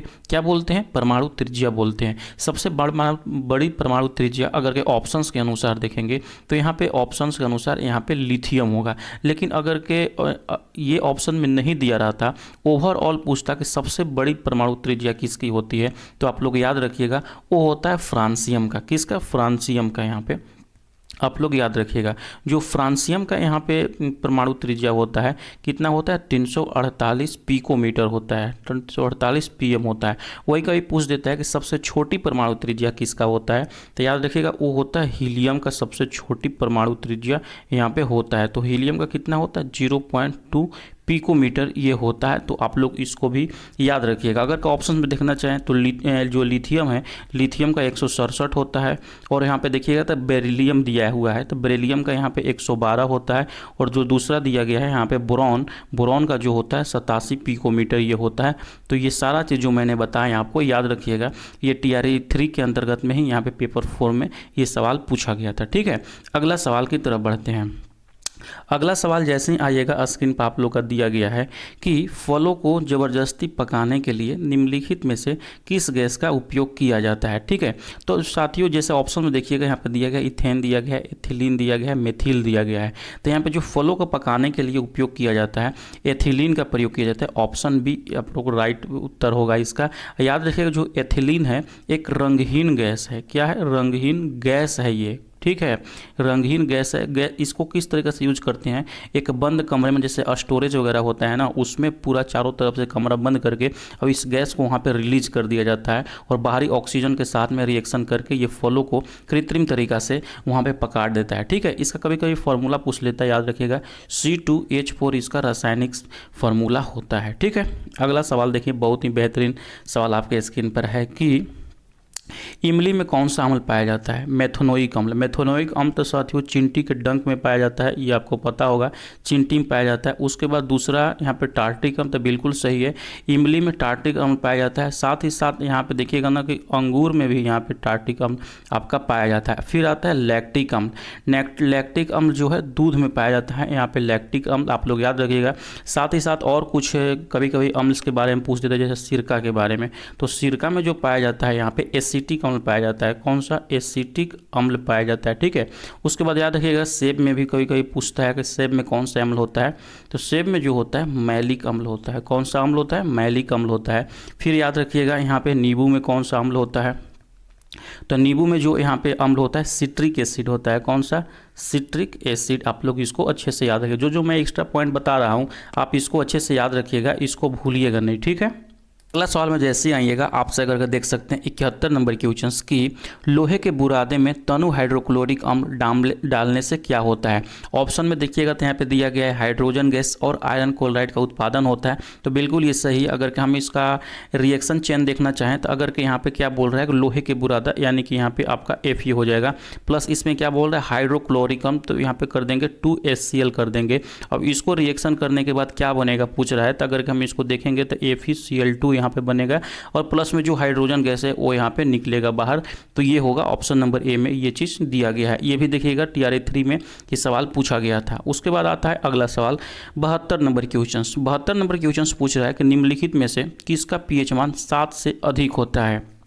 ठीक है, तो pH मान साथियों आपको पता होगा किसी भी जो पदार्थ होता है उसकी प्रकृति बताने में यूज होता है कि वो अम्लीय प्रकृति का है या क्षारीय प्रकृति का है। ठीक है, तो यहाँ पे 7 से अधिक देखेंगे तो ये हो जाएगा आपका राइट उत्तर। यहाँ पे रक्त प्लाज्मा का जो pH मान होता है 7.3 से लेकर 7.4 के बीच में यहाँ पे होता है। वही अरे गैस्ट्रिक जूस का देखें ना, ये भी सवाल पूछा जाता है कितना इसका होता है, तो याद रखिएगा 1.5 से लेकर 3.5 के बीच में ये होता है।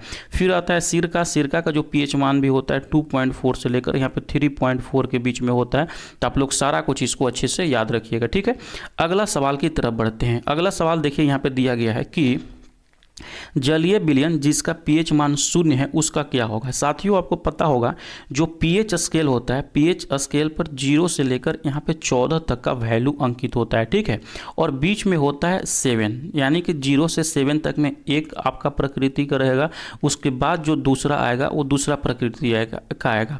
जो पहला होता है 0 से 7 तक के लिए वो अम्लीय प्रकृति का होता है और जो दूसरा आता है वो वहाँ पे क्षारीय प्रकृति का होता है। ठीक है, तो अब बोल रहा है कि जिसका pH मान 0 हो, अगर कि यहाँ पे 0 है तो वो हम यहाँ पे जैसे कि देख सकते हैं सबसे कम है यहाँ पे, तो यानी कि वो यहाँ पे प्रबल अम्ल कैटेगरी में आएगा, ये मतलब स्ट्रॉन्ग अम्ल होगा वो।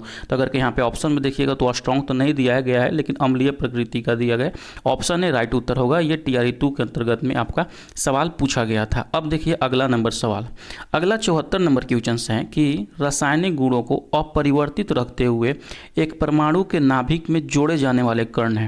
यहाँ पे बोल रहा है कि उसके जो रासायनिक गुण है उसको परिवर्तित नहीं करना है, उसमें कोई भी चेंजेस नहीं होने चाहिए। तो उसमें क्या ऐड करेंगे जो खुद में उदासीन हो, तो यहाँ पे उदासीन कौन सा है, यहाँ पे न्यूट्रॉन उदासीन है। ये भी TRA 2 के अंतर्गत में आपका सवाल यहाँ पे देखिएगा 15 दिसंबर 2023 में ये सवाल पूछा गया था। ठीक है, 75 नंबर क्वेश्चंस की तरफ बढ़ते हैं। 75 नंबर क्वेश्चंस में जैसे ही आते हैं आपसे सवाल यहाँ पे पूछ रहा है, क्या सवाल पूछ रहा है कि जिंक के डिब्बों में खाना पैक किया जाता है, उन पर टीन की परत चढ़ी होती है, न कि जिंक की परत चढ़ी होती है। जिंक का जो साथियों उसका प्रकृति है, जो ये जिंक है ना, जिंक बहुत ही ज़्यादा प्रक्रियाशील है। अगर के हम टीन के डब्बा पे न रख के जिंक के जो लेपित डब्बा होंगे उस पर रखेंगे तो उसमें जो खाना रखा होगा तो खाना तो या तो अम्लीय प्रकृति का होगा या तो क्षारीय प्रकृति का होगा, तो उससे बहुत ही ज़्यादा वो रिएक्शन करके जो खाना है खाना को वहाँ पे जहरीला बना सकता है। इसीलिए यहाँ पे जो डिब्बा होता है उस पर टीन की परत चढ़ाई होती है। तो अगर के यहाँ पे ऑप्शन नंबर बी में देखिएगा तो यही चीज़ लिखा गया है कि जिंक टीन की तुलना में अधिक प्रतिक्रियाशील होती है, इसीलिए इसका नहीं चढ़ाया जाता है। ठीक है, आप लोग याद रखिएगा। अगला सवाल की तरफ जैसे ही चढ़ते हैं, अगला यहाँ पे 76 नंबर क्वेश्चन पूछ रहा है कि अभिक्रिया जिसमें ऑक्सीकरण संख्या घटती है को क्या कहते हैं। एक होता है साथियों जिसमें कि ऑक्सीकरण संख्या घटती है, तो घटती है उसको यहाँ पे अपचयन अभिक्रिया बोलते हैं, उसको रिडक्शन अभिक्रिया बोलते हैं। ठीक है, अगर के वही आपसे पूछ दे कि वह अभिक्रिया जिसमें यहाँ पे ऑक्सीजन की संख्या बढ़ती है तो वह उपचयन अभिक्रिया हो जाती है। तो ऑक्सीकरण अभिक्रिया में क्या होती है कि ऑक्सीजन का यहाँ पे ह्रास होती है। क्या होती है? ह्रास होती है। पहला जो तत्व होता है यहाँ पे ऑक्सीजन छोड़ता है और दूसरे तत्व के द्वारा इसको यहाँ पे ग्रहण किया जाता है, और जस्ट इसका अपोजिट यहाँ पे उपचयन अभिक्रिया में होता है। ये सवाल आपका TRA 2 के अंतर्गत में पूछा गया है। फिर आता है 77 नंबर क्वेश्चन। 77 नंबर क्वेश्चन साथियों आपसे पूछ रहा है कि पेंसिल लीड बनाने के लिए किस पदार्थ का उपयोग किया जाता है? तो जो यहाँ पे पेंसिल लीड बनाने के लिए उपयोग किया जाता है ना, अगर ऑप्शन में देखिएगा तो इसका जो उपयोग किया जाता है यहाँ पे ग्रेफाइट में किया जाता है। ग्रेफाइट के और भी यूज है, आप लोग याद रखिएगा, जैसे कि भारी मशीनों में यहाँ पे स्नेहक के रूप में भी इसको यूज किया जाता है। उसके बाद इसको बैटरी जो होता है, बैटरी का यहाँ पे इलेक्ट्रोड जो उसमें होता है ना, बैटरी के इलेक्ट्रोड को भी बनाने में इसका यूज़ किया जाता है। तो ये दोनों यूज आप लोग याद रखिएगा, सवाल इससे भी पूछा जाता है। 78 नंबर सवाल, 78 नंबर सवाल क्या है कि यदि हम कपूर को खुले बर्तन में रखें तो उसकी मात्रा बराबर घटती रहती है, इस घटना का क्या नाम है? आपको पता होगा कपूर का जो उसका गुण है वो ऊर्ध्वपातन का गुण है। ऊर्ध्वपातन मतलब कि सीधे वह जो ठोस रहता है वो वहाँ पे गैस में बदल जाता है, ठीक है। तो इस गुण को क्या बोलते हैं? ऊर्ध्वपातन बोलते हैं। ऑप्शन में थोड़ा सा यहाँ पे टाइपिंग मिस्टेक है, आप लोग याद रखिएगा, यहाँ पे ये ऊर्ध्वपातन होगा। अगला सवाल की तरफ बढ़ते हैं। 79 नंबर क्वेश्चन, 79 नंबर क्वेश्चन क्या है साथियों की पूछ रहे हैं आप लोग से कि निम्नलिखित में से कौन सा रासायनिक परिवर्तन है? अब देखिए, एक होता है यहाँ पे रासायनिक परिवर्तन, ठीक होता है, और दूसरा जो होता है यहाँ पे भौतिक परिवर्तन होता है। तो मैं एक थोड़ा सा आपको एक ओवरव्यू देना चाहता हूँ। जो रासायनिक परिवर्तन होता है वो ये वन वे होता है कि बाबूआ एक बार चल गए तो ये आपसे घूम कर नहीं आ पाइएगा, यानी कोई भी चीज़ में परिवर्तन हो गया तो वो पुनः प्रारंभिक अवस्था में नहीं आ सकता है। लेकिन जो भौतिक अवस्था होता है ये दोनों तरफ चलता है, पहला से दूसरा में जा सकता है, दूसरा से पहला में आ सकता है, अपने अवस्था में परिवर्तन कर सकता है। अब देखिए यहाँ पे रासायनिक परिवर्तन के बारे में पूछ रहा है। खाना एक बार पक जाता है तो दोबारा उसको यहाँ पे पुनः रॉ मटेरियल में नहीं उसको कन्वर्ट कर सकते हैं। भोजन एक बार पच जाएगा तो उसको फिर से रॉ में नहीं कर पाइएगा, लेकिन पानी का जो जमना है उसको यहाँ पे दोनों में कर सकते हैं, या तो बर्फ़ बना सकते हैं या तो पानी बना सकते हैं, और पानी गर्म किया हुआ भी को भी उसको कर सकते हैं। तो यहाँ पूछ रहा है रासायनिक परिवर्तन, तो ऑप्शन नंबर सी यहाँ पे हो जाएगा राइट उत्तर। ये हेडमास्टर के एग्जाम में आपका सवाल पूछा गया था, ठीक है। 80 नंबर क्वेश्चन की तरफ बढ़िए। 80 नंबर क्वेश्चन में जैसे आइएगा आपसे यहाँ पे सवाल पूछ रहा है कि निम्नलिखित में से कौन सा एक पायस का उदाहरण नहीं है? तो पायस का उदाहरण कौन नहीं है? तो यहाँ पे जो होता है दही जो होता है पायस का उदाहरण नहीं है। पायस क्या होता है कि दो या दो से अधिक न मिलने वाले पदार्थों से बना मिश्रण जो होता है वहाँ पे वो पायस कहलाता है, आप लोग याद रखिएगा। 81 नंबर क्वेश्चन है कि मिट्टी के तेल के बर्तन में बर्फ का एक टुकड़ा डाला जाता है, ठीक ना। बर्फ के पिघलने पर मिट्टी का तेल का सतह क्या होगा? अमूमन साथियों अगर कि ये रहता तेल के जगह पे पानी रहता कि पानी के कोई यहाँ पे ग्लास है, ग्लास के अंतर्गत में यहाँ पे अगर के हम बर्फ़ डालते हैं, अब बर्फ़ पिघलेगा तो क्या होगा? तो यहाँ पर जो उसका स्थिति रहेगा वो नो चेंज में रहेगा, यानी कि जो उसका पहले ये रहेगा जो अवस्था रहेगा उसी अवस्था में रहेगा, उसमें कोई भी स्थिति परिवर्तन नहीं होगी। लेकिन अगर तेल में हम डालते हैं तो तेल में अगर कि हम जब डालेंगे बर्फ़ का टुकड़ा ना, तो ऑलरेडी 3/4 जो है वो अपना जो स्पेस होता है, जो पानी होता है, उसको विस्थापित करके थोड़ा सा इसका हाइट को ऊपर कर देगा। लेकिन जैसे ही पूरी पानी यहाँ पे पिघलेगी तो जो पिघलने लगेगी तो पिघलने के बाद जो इसका लेवल होगा वो थोड़ा सा अप होगा। ये इसलिए क्योंकि पानी और यहाँ पे तेल दोनों आपस में मिश्रित नहीं होती है, इसीलिए यहाँ पे जब पिघलेगी तो उसका जो पानी है बाहर गिरेगी। ऑप्शन नंबर बी, यही बीपीएससी ने भी लिया था, आप लोग याद रखिएगा। अगला सवाल 82 नंबर क्वेश्चन की तरफ चलते हैं। 82 नंबर सवाल आपसे पूछ रहा है, क्या पूछ रहा है देख लीजिएगा कि निम्नांकित अवस्था में हाइड्रोजन परमाणु की कक्षा में एक इलेक्ट्रॉन की चाल कितनी होती है? इलेक्ट्रॉन की चाल निकालने के लिए हम क्या करते हैं? C/137 गुना में Z/n बोल करते हैं, ठीक है। यहाँ पे जो C होता है वो प्रकाश की चाल होता है, Z जो होता है वो परमाणु क्रमांक होता है, और N जो होता है इलेक्ट्रॉनों की संख्या यहाँ पे होता है। तो यहाँ पे अगर के पूछ रहा है हाइड्रोजन में, तो हाइड्रोजन में ये सब 1 होता है, तो जो एक आपका मात्र बचा C/137 बचा, तो ऑप्शन नंबर C यहाँ पे इसका राइट उत्तर हो जाएगा। TRE 2 के अंतर्गत में ये सवाल आपसे पूछा गया था, ठीक है। अगला आता है सवाल कि Al2O3 2SiO2 2H2O निम्नलिखित में से किसका रासायनिक सूत्र है? तो ये जो रासायनिक सूत्र है ना, ये चीनी मिट्टी का रासायनिक सूत्र है। TRE 2 के अंतर्गत में ये सवाल पूछा गया था। अगला सवाल है 84 नंबर क्वेश्चन पूछ रहा है कि हाइड्रोजन परमाणु के nवें स्थिर कक्षा का अर्धव्यास किसके समानुपाती होती है? तो ये अगर के ऑप्शन से देखिएगा तो ये जो समानुपाती होती है वो n² के से समानुपाती होती है, ठीक है। तो यहाँ पे ऑप्शन नंबर C यहाँ पे राइट उत्तर हो जाएगा। और हाइड्रोजन परमाणु का नाभिक जो है प्रोटॉन से निर्मित होता है, आप लोग इसको भी अच्छे से याद रखिएगा, ठीक है। 85 नंबर क्वेश्चन पूछ रहा है कि माचिस की डिब्बी में रगड़ने वाली सतह पर मौजूद मुख्य रासायनिक घटक क्या होती है। यानी कि जो माचिस के जो साइड का स्थिति होता है साथियों, उस पर देखिएगा कि लाल लाल कुछ रहता है, तो वो जो होता है ना रेड फॉस्फोरस होता है। कौन सा रेड फॉस्फोरस, तो रेड तो नहीं लिखा है लेकिन फॉस्फोरस लिखा गया है, इसीलिए ऑप्शन नंबर बी राइट उत्तर होगा। टीआरई 2 के अंतर्गत में ये सवाल को पूछा गया था। ठीक है, अगला सवाल हम देख लेते हैं 86 नंबर क्वेश्चन की। एक्चुअल में 86 नंबर क्वेश्चन कह क्या रहा है, निम्नलिखित में से कौन सा गलत है। मिश्रण करना धातु के गुणों को सुधारने में मदद करता है, ये तो सही बोल रहा है। मिश्र धातु दो या दो से अधिक धातुओं का विषमांगी मिश्रण होता है, नहीं, ये जो होता है ना ये समांगी मिश्रण होती है, न कि यहाँ पे विषमांगी मिश्रण होती है। ठीक है, तो आप लोग इसको भी अच्छे से याद रखिएगा। तो ऑप्शन नंबर बी यहाँ पे आपका ये आप राइट उत्तर हो जाएगा। ठीक है, अगला सवाल की तरफ बढ़ते हैं। 87 नंबर क्वेश्चन 87 पूछ रहा है कि कमरे के ताप पर द्रव स्थिति में रहने वाली धातु का नाम क्या बताइए। अगर कभी तक वीडियोस को लाइक नहीं किया तो प्लीज़ आप लोग लाइक कर दीजिए। ठीक है, यहाँ पे देखिएगा धातु का जो नाम बताना है जो कि कमरे के ताप पर द्रव अवस्था में रहता है। तो देखिए एक धातु जो होता है, एक धातु है जो कमरे के ताप पर द्रव अवस्था में रहता है, और दूसरा जो है यहाँ पे अधातु है जो कमरे के ताप पर द्रव अवस्था में रहता है। धातु का नाम है वो पारा, और यहाँ पे अधातु का नाम कौन सा है, ब्रोमीन होता है।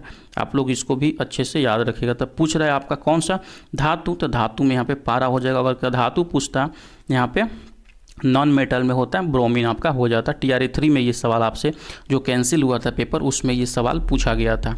ठीक है, अब देखते हैं 88 नंबर क्वेश्चंस। 88 नंबर क्वेश्चंस क्या पूछ रहा है कि ब्लीचिंग पाउडर का रासायनिक सूत्र क्या होता है। तो जो ब्लीचिंग पाउडर का सूत्र होता है ना CaOCl2, इसका यहाँ पे रासायनिक सूत्र होता है। तो देखिएगा अगर के, और इसको क्या बोलते हैं जो कैल्शियम ऑक्सीलेट बोलते हैं, सॉरी यहाँ पे कैल्शियम ऑक्सीक्लोराइड बोलते हैं। ऑप्शन नंबर ए इसका राइट उत्तर होगा। हेड टीचर में ये सवाल आपसे पूछा गया था। अब देखिए बहुत ही बेहतरीन सवाल है, ये सवाल तो बहुत बार सवाल पूछा जाता है कि निम्नलिखित में से कौन सी गैस चूने के पानी का दूधिया बना देता है।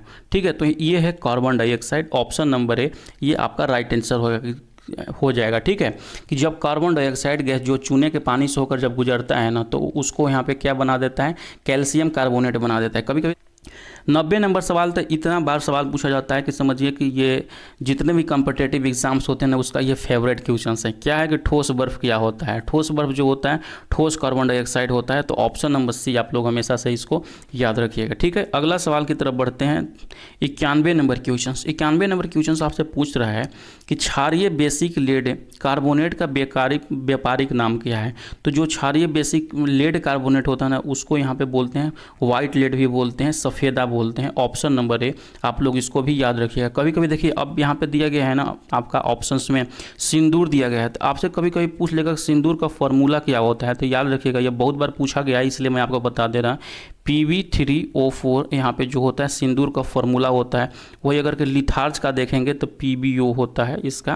तो ये दो भी जो यहाँ पे केमिकल फॉर्मूला है इसका आप लोग याद रखिएगा। ठीक है, अगला सवाल 92 नंबर क्वेश्चन से है कि प्रबल अम्ल और दुर्बल क्षारक से बने लवण का pH मान क्या होगा। अभी तुरंत मैंने बताया कि जो प्रबल अम्ल होता है, यहाँ पे जो पहले बता देते हैं फिर से एक बार, कि जो pH स्केल पर जो डिनोट करते हैं 0 से लेकर 14 तक डिनोट करते हैं। प्रबल अम्ल बोल रहा है यानी कि उसका जो यहाँ पे क्या है pH मान है वो 0 है। अगर के बोल रहा है दूसरा बोल रहा है कि दुर्बल क्षार, दुर्बल क्षार मतलब कि जो उदासीन है उदासीन से थोड़ा सा ज़्यादा, तो थोड़ा सा ज़्यादा मान के लिए 7.1 लेते हैं। और कि ये दोनों को हम आपस में मिलाते हैं, मिश्रण करवाते हैं, तो क्या होगा, जिसका वहाँ पे मजबूत पड़ला होगा वहाँ पे वो चला जाएगा, यानी कि ये क्या हो जाएगा, प्रबल अम्ल की तरफ चला जाएगा। तो यहाँ पे देखिएगा तो 7 से कम इसका उत्तर हो जाएगा, प्रबल अम्ल होगा। ये दोनों को मिलाने के बाद आप लोग इसको भी उत्तर में सही कर लीजिएगा। अगर के यहीं पे आपको उल्टा कर दे, अगर के प्रबल क्षार कर दे, ठीक है, अगर के यहाँ पे प्रबल क्षार कर दे, प्रबल क्षार के मतलब क्या कि उसका 14 यहाँ पे हो जाएगा। ठीक है, अब बोल दे कि दुर्बल अम्ल हो जाए, दुर्बल अम्ल मतलब क्या कि 7 से थोड़ा सा कम यहाँ पे मान लीजिए 6.9। अगर ये दोनों को मिलाएंगे तो क्या होगा, तो जिसका पलड़ा भाली होगा उधर चला जाएगा, यानी कि जो प्रबल है अपने तरफ वो खींच लेगा, यानी कि प्रबल क्षार हो जाएगा। आगे हो सकता है सवाल मिले आपको देखने को। ठीक है, ये समझ गए। 93 नंबर क्वेश्चन आते हैं, पूछ रहे हैं आपसे कि निम्नलिखित में से कौन सा अम्ल क्षार का संकेतक है। यहाँ पे दिया गया है सिरका, हल्दी, खाने वाला सोडा, उपयुक्त में से एक से अधिक। तो देखिए जो प्रक्रिया ऐसे तो जो आपका लिटमस पेपर होता है, लिटमस पेपर से पता लगाया जाता है कि कौन सा अम्ल है कौन सा क्षार है, लेकिन अगर के प्राकृतिक में देखिएगा ना तो जो हल्दी होता है, हल्दी से अभी पता लगा सकते हैं। हल्दी क्या करता है, हल्दी के मैं उसका गुण बता देता है। हल्दी तो अपने आप में यहाँ पे पीला रहता है, पीला रहता है ना, तो जो अम्ल रहेगा ना, तो अम्ल जो है इसको डालने के बाद वो पीला ही रहेगा, पीला से पीला ही रहेगा। तो ये समझ जाइएगा, तो वो यहाँ पे क्या है, अम्ल है। लेकिन अगर के ये पीला से यहाँ पे लाल रंग का ये हो जाए, अगर के हल्दी उसमें मिलाते हैं लाल हो जाए, तो इसका जो यहाँ पे प्रकृति होगा वो क्षारीय प्रकृति का होगा। आप लोग इसको भी याद रखिएगा। कभी कभी तो ये भी सवाल पूछा जाता है कि इस तरीक़ा से और भी कौन सा पदार्थ है जो कि अम्ल क्षार को निर्धारित करने में सहायता करता है। तो पहला तो एक बताया मैंने हल्दी, दूसरा जो होता है वो गुड़हल का फूल होता है। गुड़हल का फूल गांव घर में देखे होंगे, गुड़हल का फूल होता है, ठीक है। और जो तीसरा एक और होता है लाल रंग का जो पत्ता गोभी नहीं होता है, लाल पत्ता गोभी, ये जो तीनों चीज़ होती है ना, ये तीनों चीज़ जो होते हैं यहाँ पे ये प्राकृतिक में डायरेक्ट रूप से उपयोग होते हैं, जिससे अम्ल क्षार का पता लगाया जा सकता है। तो आप लोग इसको भी अच्छे से याद रखिएगा। अगला आता है 94 नंबर क्वेश्चन। 94 नंबर क्वेश्चन आपसे पूछ रहा है कि शुष्क बुझे हुए चूने पर क्लोरीन गैस की क्रिया से कौन सा पदार्थ बनता है। तो ये जो पदार्थ बनता है वो विजरंजक चूर्ण बनता है। अगर कि हम शुष्क बुझे हुए चूना वगैरह देख लेते हैं तो क्या हो जाएगा, CaOH के होल ट्वाइस, ठीक है, प्लस में Cl2, ठीक है। और इसको अगर के हम अभिक्रिया करवाते हैं तो क्या बनेगा, CaOCl2 प्लस में H2O बनेगा। तो ठीक है, तो यहाँ पे क्या हो जाएगा, आपका हो जाएगा विरंजक चूर्ण, जैसे कि ये फॉर्मूला होता है। ऑप्शन नंबर बी यहाँ पे ये राइट उत्तर हो जाएगा, ठीक है। अगला सवाल की तरफ बढ़ते हैं। अगला सवाल 95 नंबर क्वेश्चन से। 95 नंबर में आपसे पूछ रहा है कि निम्नलिखित में से कौन सा एल्कोहल पेय के लिए उपयोग होता है। तो जो एल्कोहल पेय के लिए उपयोग होता है ना, ये एथेनॉल का उपयोग होता है। TRA2 के अंतर्गत में ये सवाल पूछा गया था। 96 नंबर सवाल है कि ग्लूकोज को एथिल एल्कोहल में परिवर्तित करने वाला एंजाइम कौन सा है। ये भी TRA2 के अंतर्गत में सवाल पूछा गया था। तो वो जो एंजाइम है वहाँ पे जाइमेज एंजाइम है, आप लोग हमेशा अच्छे से याद रखिएगा, ठीक है। अब 97 नंबर क्वेश्चन बेहतरीन सवाल आपसे पूछ रहा है। क्या पूछ रहा है कि पानी में घुलने पर उसे कठोर बनाने वाला यौगिक कौन सा है। तो जो पानी में घुलने पर कठोर बनाना यौगिक होता है वो कैल्शियम कार्बोनेट होता है। और कैल्शियम कार्बोनेट का यहाँ पे केमिकल फार्मूला देखिए क्या होता है, CaHCO3 होल ट्वाइस यहाँ पे होता है। तो ऑप्शन नंबर सी यहाँ पे राइट उत्तर हो जाएगा, ठीक है। अब कभी कभी पूछ देता है कि जो पानी होता है, पानी का कठोरता किसके कारण होता है। तो पानी का कठोरता जो होता है ना, इसी सब के कारण होता है। बाइकार्बोनेट के कारण होता है, बाइकार्बोनेट, ठीक है, बाइकार्बोनेट के कारण होता है, सल्फोनेट के कारण होता है, सल्फेट के कारण, ठीक है। उसके बाद जो होता है कैल्शियम और मैग्नीशियम के क्लोराइड के कारण भी होता है, ठीक है। कैल्शियम और मैग्नीशियम ये दोनों चीज़ भी आप लोग याद रखिएगा। अगला सवाल आता है 98 नंबर क्वेश्चन की साबुन उद्योग का उपजात क्या है। आपको पता होगा साबुन बनाने के लिए ग्लिसरॉल का बहुत ज़रूरी होता है। बिना ग्लिसरॉल को यहाँ पे साबुन बनाया ही नहीं जा सकता है।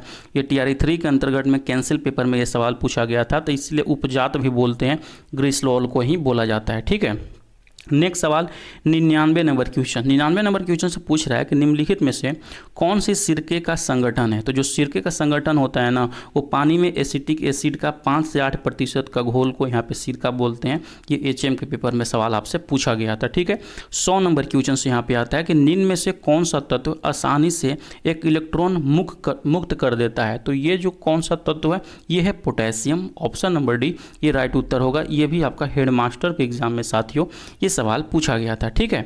101 नंबर की तरफ में आता है। 101 में अभी तुरंत हमने बताएं ऑप्शन, देखिए सवाल पहले क्या पूछ रहा है कि कमरे के ताप पर द्रव अवस्था में रहने वाले एक धातु का नाम निम्न में से क्या होगा। तो अभी तुरंत मैंने बताएं जो पारा धातु होता है वो यहाँ पे कमरे के ताप पर क्या होता है, द्रव अवस्था में रहता है।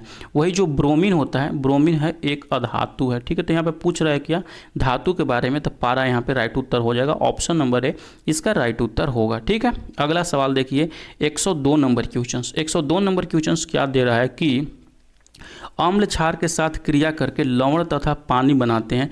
इस प्रक्रिया को क्या बोलते हैं? उसको बोलते हैं न्यूट्रलाइजेशन, निष्प्रभावीकरण। अब डायरेक्ट रूप से यही देखें ना, एनसीईआरटी में हूबहू यही लाइन लिखा हुआ वहाँ पे, जो मैं नोट्स आपको प्रोवाइड कर रहा हूँ। नोट्स को जिस बच्चे ने अच्छे तरीक़ा से पढ़ लिया उसका एक भी सवाल नहीं छूटने वाला है एससीईआरटी एनसीईआरटी से अगर के सवाल दिया जाए, क्योंकि मैं जो वहाँ पे नोट्स बनाया हूँ एक एक पॉइंट्स को उसमें ऐड किए हैं, चाहे वो ज्योग्राफी का नोट्स हो, साइंस का नोट्स हो या हिस्ट्री का नोट्स हो, किसी का भी नोट्स हो आप एक बार पढ़ कर देख लीजिए। अगर के उसको देखना होगा कि वो किस तरीक़े से बनाया गया है तो पहले मेरा नोट्स का कोई भी चैप्टर पढ़िए, उसके बाद वहाँ पे एनसीईआरटी का वो बुक्स पढ़िए और देखिएगा कितना बेहतरीन तरीक़ा से मैंने उसको वहाँ पे बना रखे हैं। ठीक है, अगला सवाल की तरफ चलते हैं। अगला सवाल में जैसे ही आइएगा आपसे पूछा जा रहा है, क्या पूछा जा रहा है कि वह प्रक्रिया जिसमें ऑक्सीजन को हटाया जाता है उसको क्या बोलते हैं? अभी तुरंत मैंने बताया ऊपर में कि जो रिडक्शन अभिक्रिया होती है उसमें यहाँ पे ऑक्सीजन का ह्रास होता है। ठीक है, तो ऑप्शन नंबर यहाँ पे अवकरण है, अवकरण अभिक्रिया। ठीक है, नेक्स्ट सवाल की तरफ बढ़ते हैं। 104 नंबर 104 पूछ रहा है कि निम्न में से किस प्रकार की दवाई उत्पादन में इथाइल एल्कोहल का उपयोग किया जाता है? तो उसमें जो यहाँ पे उपयोग किया जाता है वो एंटीसेप्टिक में किया जाता है। ऑप्शन नंबर बी इसका राइट उत्तर होगा। ये TRE 3 के परीक्षा में साथियों आपसे सवाल पूछा गया था। ठीक है, उसके बाद इस सवाल पर देखिए, इस सवाल पर बहुत विवाद हुआ था जब TRE 3 के अंतर्गत में यहाँ पे आंसर किया गया था। बहुत सारे लोग यहाँ पे ये सवाल पहले देख लीजिए क्या है कि जिंक ऑक्साइड का साधारण रूप से किसके उत्पादन में उपयोग होता है? तो बहुत सारे लोग जो यहाँ पे मारे थे ना, उपयुक्त में से एक से अधिक मारे थे, जिसमें विस्फोटक, पेंट, घोलक सब में यहाँ पे मारे थे, लेकिन जो एक्चुअल में BPSC फाइनल आंसर की लिया था उसमें पेंट लिया था। तो ऑप्शन नंबर बी आप लोग याद रखिएगा, पेंट में इसका यूज होता है। ठीक है, अब आता है 106 नंबर क्वेश्चन। 106 नंबर क्वेश्चन में आपसे पूछ रहा है कि निम्नलिखित में से कौन सा कोलाइड नहीं है? तो जो कोलाइड नहीं है वो है सिरका। सिरका यहाँ पे कोलाइड नहीं है। कभी कभी तो पूछ लेता है कि सिरका का रासायनिक फार्मूला क्या होता है, तो याद रखिएगा CH3COOH यहाँ पे ये होता है सिरका, भूलिएगा नहीं। 6 to 8 में ये सवाल पूछा गया था। 107 नंबर सवाल है कि निम्न ऑक्साइडों में कौन सा जल में घुलनशील है? तो जो जल में घुलनशील है CaO है। ऑप्शन नंबर ए राइट उत्तर हो जाएगा। TRE 3 में ये भी सवाल पूछा गया था। ठीक है, और 108 नंबर क्वेश्चंस में आते हैं।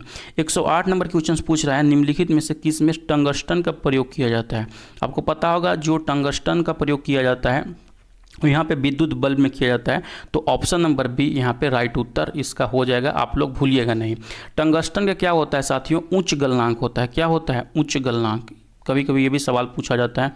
उच्च गलनांक होता है और साथ ही साथ उच्च प्रतिरोध भी होता है। उच्च प्रतिरोधक क्षमता भी होता है। इसी के लिए टंगस्टन का उपयोग वहाँ पे करते हैं विद्युत बल्ब में। इसीलिए जब ज़्यादा वोल्टेज जाता है ना उसके बाद भी वो जल्दी जलता नहीं है। ठीक है, अगला आता है 109 नंबर क्वेश्चन। 109 नंबर में सवाल पूछ रहा है कि रासायनिक भाषा में मोर्चा जंग क्या है और भोजपुरी भाषा में कहिएगा तो चीती क्या है? बहरी अगर के आप लोग लोहा वगैरह छोड़ देते हैं तो उस पर चित्ती बैठ जाता है, ब्लैक एक परत बैठ जाता है लोहा के ऊपर में, तो उसी को मोर्चा बोलते हैं, उसी को जंग बोलते हैं। तो उसमें क्या होता है ना कि बाहर से जो भी ऑक्सीजन्स होते हैं उसके ऊपर में एक लेयर बना देता है। इसीलिए लेयर बनाने के बाद जो रिएक्शन का नाम है उसका फेरिक ऑक्साइड होता है। ऑप्शन नंबर सी यहाँ पे इसका ये राइट उत्तर हो जाएगा। ठीक है, 110 नंबर सवाल देखिए आप लोग। 110 में जैसे ही आइएगा आपसे सवाल पूछ रहा है कि निम्नलिखित में से कौन से नीले लिटमस पत्र को लाल में बदल देता है? यानी कि नीला को लाल, एक यहाँ पे ये होता है, ट्रिक होता है, याद रखिएगा, अनिल होता है। अनिल मतलब अ से अम्ल याद रखिएगा, और नई से नीला, लौ से लाल, यानी कि जो अम्ल होता है नीले लिटमस पत्र को लाल में बदल देता है। तो यानी कि अम्ल इसमें से देख लेते हैं अम्ल कौन सा है। तो आपका ऑप्शन नंबर यहाँ पे बी विनेगर जो होता है अम्लिक होता है ये। तो यहाँ पे सिरका इसका राइट उत्तर हो जाएगा। ठीक है, 111 सवाल पूछ रहा है कि निम्नलिखित में से किसका ऑक्टेन नंबर शून्य होता है? ऑक्टेन नंबर शून्य होने से पहले आप लोग याद रखिएगा जो ऑक्टेन नंबर होते हैं ना, पेट्रोल की गुणवत्ता को मापने के लिए ऑक्टेन नंबर का यूज किया जाता है। किसका? पेट्रोल की गुणवत्ता। ठीक है, इसमें ऑक्टेन नंबर का यूज किया जाता है। जितना ही ऑक्टेन नंबर अधिक होगा उतना ही जो पेट्रोल होगा वो अच्छा होगा, याद रखिएगा। अब देखिए यहाँ पे दिया गया आइसो ऑक्टेन। तो आइसो ऑक्टेन में जो होता है ना, ऑक्टेन की संख्या यहाँ पे 100 होता है। अब दे रहा है नियो ऑक्टेन। नियो ऑक्टेन में जो होता है यहाँ पे आप लोग याद रखिएगा कितना होता है? हमको नहीं पता है, हम भूल गए यहाँ पे, आप लोग अगर कि आपको पता होगा तो आप लोग बता दीजिएगा नियो एक्टोन में कितना संख्या होता है, ठीक है। बाकी शून्य बोल रहा है, तो शून्य जो ऑक्टेन की संख्या होता है ना, एन हेप्टेन ऑक्टेन होता है, एन हेप्टेन ऑक्टेन। इसमें जो होता है ना यहाँ पे आपका 0 ये होता है ऑक्टेनों की संख्या, लेकिन अगर के ऑप्शन में देखिएगा यहाँ पे किसी का नहीं होता है, इसीलिए यहाँ पे एन हेप्टेन का होता है 0, तो यहाँ पे ऑप्शन में नहीं दिया गया है, इसीलिए इसका उपयुक्त में से कोई नहीं इसका राइट उत्तर हो जाएगा, ठीक है। अगला सवाल की तरफ बढ़ते हैं। 112 नंबर क्वेश्चन, 112 नंबर क्वेश्चन में आपसे पूछ रहा है, क्या पूछ रहा है कि क्रमिक पोषी स्तर में विषाक्त पदार्थों की सांद्रता में वृद्धि को कहा जाता है। वृद्धि को क्या कहा जाता है, उसको बोलते हैं जैव आवर्धन, आप लोग इसको याद रखिएगा, ठीक है। 113 नंबर क्वेश्चन की प्रत्येक पोषी स्तर पर गैर अपघटनीय रसायनों के लगातार रासायनिक संचय की प्रक्रिया को किस रूप में जाना जाता है, तो उसको जो यहाँ पे जाना जाता है वो जैविक आवर्धन के रूप में ही जाना जाता है। ये भी देखिएगा यहाँ पे TRA 2 वगैरह में ये सवाल पूछा गया था आपसे, ठीक है। अब आता है 114 नंबर क्वेश्चन, बहुत ही बेहतरीन सवाल आपसे पूछा गया था कि कॉलीफॉर्म क्या होता है। तो जो कॉलीफॉर्म होता है ना, प्राणियों के पाचन नाल में जो उपस्थित बैक्टीरियाज होते हैं उसको यहाँ पे कॉलीफॉर्म बोला जाता है। ये भी देखिएगा TRA 3 में जो 2023 के अंतर्गत में पेपर हुआ था उसमें ये सवाल पूछा गया था। 115 नंबर में सवाल है कि खाने के डिब्बों पर जिंक के बजाय में टीन की परत चढ़ी होती है, क्यों। अभी तुरंत मैंने बताया, क्योंकि यहाँ पे जो टीन होता है अत्यधिक यहाँ पे प्रतिक्रियाशील होता है, इसीलिए उसका यहाँ पे परत नहीं चढ़ाते हैं, टीन के परत चढ़ाते हैं। तो ऑप्शन नंबर सी में देखिएगा तो यही चीज़ आपका लिखा गया है। TRA 2 में भी पूछा गया था, उससे पहले भी सवाल ये पूछा गया था BPSC के द्वारा, ठीक है। अब आते हैं 116 नंबर सवाल। 116 नंबर सवाल में आपसे यहाँ पे क्या पूछ रहा है, अगर के ऑप्शन में देखिएगा, अम्ल जो अम्लीय KMNO4 का रंग नष्ट कर सकता है उसको क्या बोलते हैं, उसको बोलते हैं साइट्रिक एसिड। साइट्रिक एसिड का क्या फार्मूला होता है, तो C6H8O7, यहाँ पे C6H8O7 ये साइट्रिक एसिड होता है। TRA 2 के अंतर्गत में ये सवाल आपका यहाँ पे पूछा गया था। अब आता है 117 नंबर सवाल, बहुत ही इंपॉर्टेंट सवाल है। यहाँ पे क्या बोल रहा है कि एरोमेटिक यौगिक का मुख्य स्रोत क्या होता है। तो जो एरोमेटिक यौगिक जो होता है ना उसका मुख्य स्रोत यहाँ पे पेट्रोलियम होता है। आप लोग डायरेक्ट रूप से इसको याद रख सकते हैं, TRA 2 के अंतर्गत में ये सवाल पूछा गया था। इसका PDF मैं अपने टेलीग्राम चैनल पर भेज दूंगा, तो जाकर वहाँ से आप लोग डाउनलोड कर लीजिएगा। या कोई भी अगर क्या आपको शिक्षक भर्ती परीक्षा के रिगार्डिंग नोट्स चाहिए ना, तो हमको हमारे नंबर पर 9176800345 पर हमको यहाँ पे व्हाट्सअप कर सकते हैं और हमसे ले सकते हैं आप नोट्स, ठीक है। अगला सवाल आता है 118 नंबर क्वेश्चन की, पूछ रहा है कि शुद्ध पानी की तुलना में अशुद्ध पानी का क्वथनांक क्या होता है। तो जो यहाँ पे अशुद्ध पानी का क्वथनांक होता है वो इंक्रीज कर जाता है। ऑप्शन नंबर बी यहाँ पे राइट आंसर होगा, और ये भी TRA 2 के अंतर्गत में साथियों सवाल आपसे पूछा गया था। अब आते हैं 119 नंबर क्वेश्चन में। 119 नंबर क्वेश्चन से वो पूछ रहा है कि किसी ईंधन की दक्षता के संदर्भ में व्यक्त की जाती है। तो जो उसका ईंधन होता है उसको कैलोरी मान में यहाँ पे व्यक्त किया जाता है, कितना ईंधन यूज कर रहा है, कितना कैलोरी खा रहा है वो। तो यहाँ पे ऑप्शन नंबर बी यहाँ पे राइट उत्तर हो जाएगा, कैलोरी में, ठीक है। नेक्स्ट सवाल आते हैं 120 नंबर क्वेश्चन। 120 नंबर क्वेश्चन में जैसे ही आइएगा आपसे सवाल पूछ रहा है कि which of the following is used in metal extraction, यानी कि धातु के निष्कर्षण में किसका यूज किया जाता है। ऑप्शन है कोक का, पेट्रोलियम का, कोल्टार का। तो इसके लिए जो यूज किया जाता है वो कोक का यूज किया जाता है। तो ऑप्शन नंबर ए इसका राइट उत्तर होगा, आप लोग याद रखिएगा। साथ ही साथ कोक का पूछ देता है कि अन्य किस उद्योग में काम होता है। तो इसके लिए घरेलू ईंधन में भी इसका यहाँ पे यूज होता है, घरेलू ईंधन में भी इसका यूज होता है। साथ ही साथ जो यहाँ पे वाटर गैस बोलते हैं ना, जिसको जल गैस भी बोलता है, जल गैस में भी इसका यूज होता है। प्रोड्यूसर गैस में भी यहाँ पे इसको यूज किया जाता है। तो आप लोग इसको भी याद रखिएगा। जो कोक होता है, कोक का जो 98% भाग होता है ये कार्बन का बना होता है, कार्बन का बना होता है। ये सब सारा चीज़ आप लोग याद रखिएगा, ठीक है। नेक्स्ट सवाल की तरफ बढ़ते हैं। नेक्स्ट सवाल में जैसे ही आइएगा 121 नंबर क्वेश्चन। 121 नंबर क्वेश्चन साथियों आपसे पूछ रहा है, क्या पूछ रहा है कि निम्नलिखित में से कौन सा एम्फोटेरिक अणुओं में शामिल होता है। तो जो एम्फोटेरिक अणुओं में शामिल होता है वो कौन सा है, वो है जल। ऑप्शन नंबर सी राइट उत्तर होगा। जो कैंसिल हुआ था पेपर उसमें ये सवाल पूछा गया था। फिर आता है 122 नंबर सवाल कि लुईस की अभिधारणा निम्नलिखित में से किसके बर्ताव को व्याख्यायित करता है, किसके यहाँ पे गुण को वो बताता है। तो वो जो है यहाँ पे बेसिक के गुण को बताता है, यहाँ पे क्षार के गुण को बताता है। आप लोग याद रखिएगा, ऑप्शन नंबर ए इसका राइट उत्तर हो जाएगा। ये भी आपका TRE 3 के अंतर्गत में जो पेपर कैंसिल्स हुए थे उसमें ये सवाल पूछा गया था। ठीक है, अब आते हैं नेक्स्ट सवाल की तुलना में। नेक्स्ट सवाल में यहाँ पे 123 नंबर भी कैंसिल्ड पेपर में ये सवाल पूछा गया था कि उदासीनीकरण प्रक्रिया का उत्क्रम क्या है। तो जो यहाँ पे उदासीनीकरण प्रक्रिया का जो यहाँ पे उत्क्रम होता है उसको हाइड्रोलिसिस बोला जाता है। ऑप्शन नंबर सी इसका राइट उत्तर होगा। अम्ल और क्षार जब प्रक्रिया करते हैं तो उसको उदासीनीकरण अभिक्रिया भी कहते हैं, और वहाँ पे लवण तथा जल बनाते हैं। क्या बनाते हैं, लवण तथा में जल यहाँ पे बनाते हैं।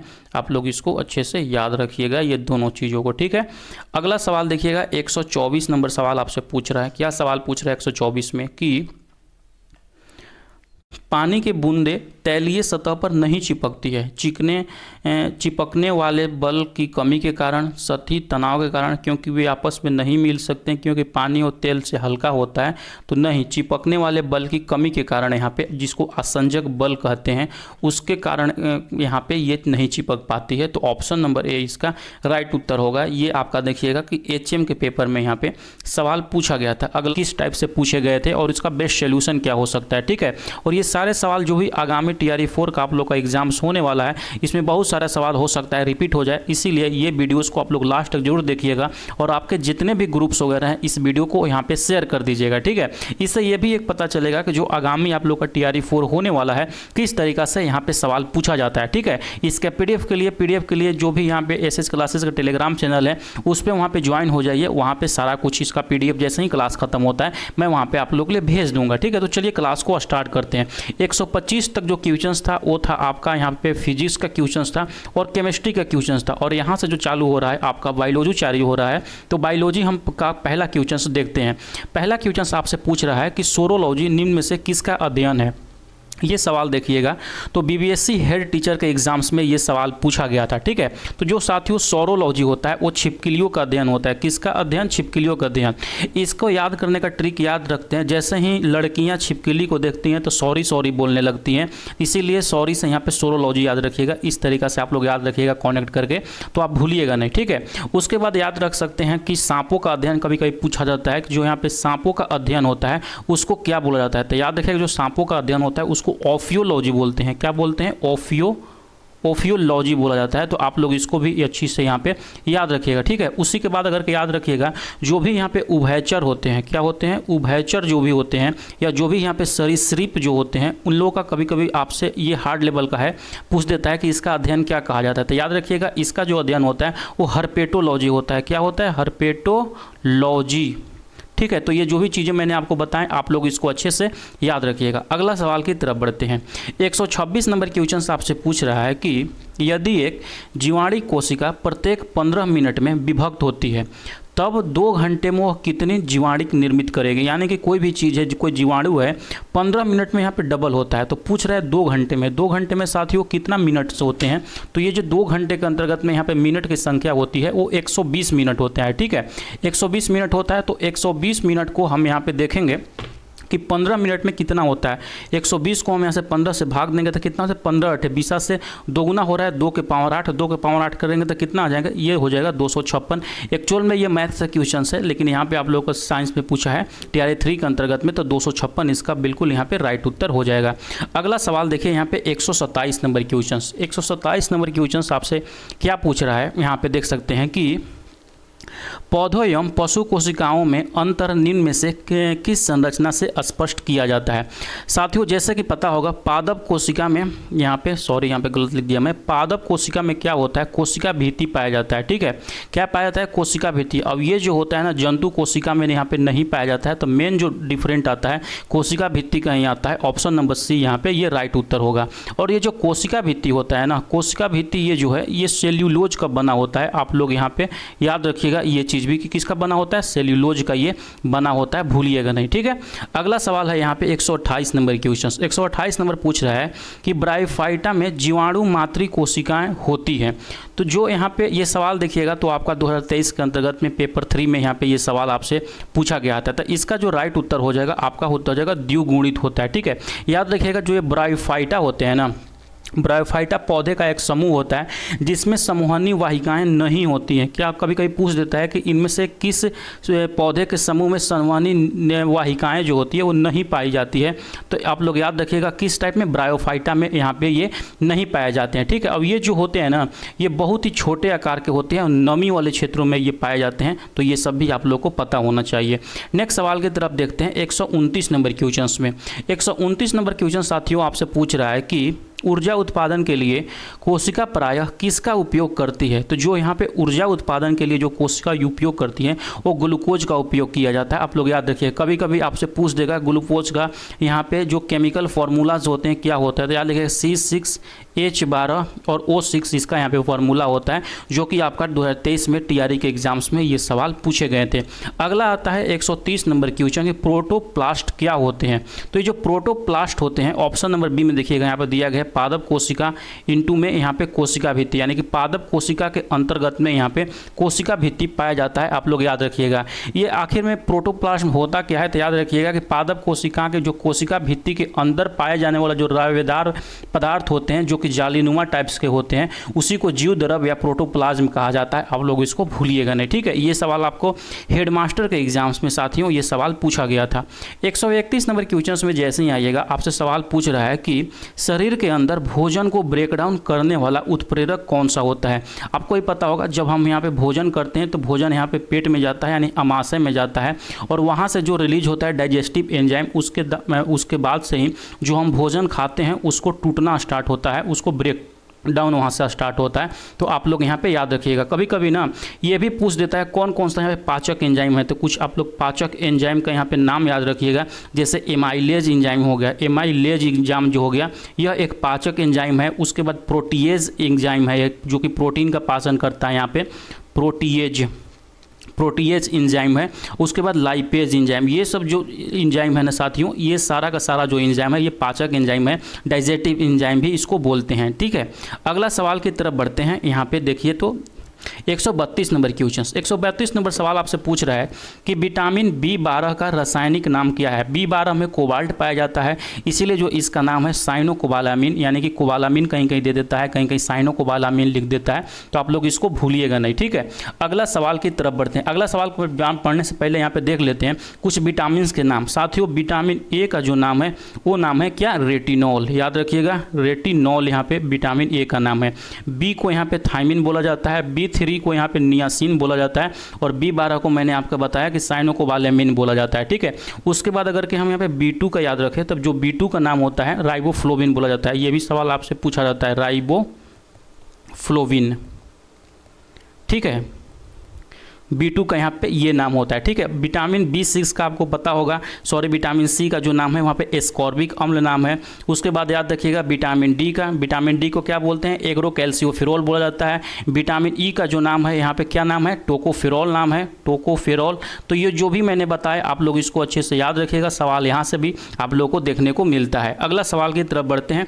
133 नंबर क्वेश्चन, 133 में जैसे ही आइएगा पूछ रहा है DNA का कौन सा भाग प्रोटीन की सूचना देता है। तो जो यहाँ पे DNA में जो जीन्स पाए जाते हैं वो जीन ही आपका प्रोटीन का सूचना देता है। तो ऑप्शन नंबर सी यहाँ पे राइट उत्तर हो जाएगा। BPSC TRE 3 में ये सवाल जो कि पेपर कैंसिल हुआ था उसमें ये सवाल यहाँ पे पूछा गया था। साथ ही साथ आप लोग याद रखिएगा जो लगभग एक मनुष्य में जीन की जो संख्या होती है लगभग 20,000 जीन्स उसमें पाए जाते हैं, आपको ये भी पता होना चाहिए, ठीक है।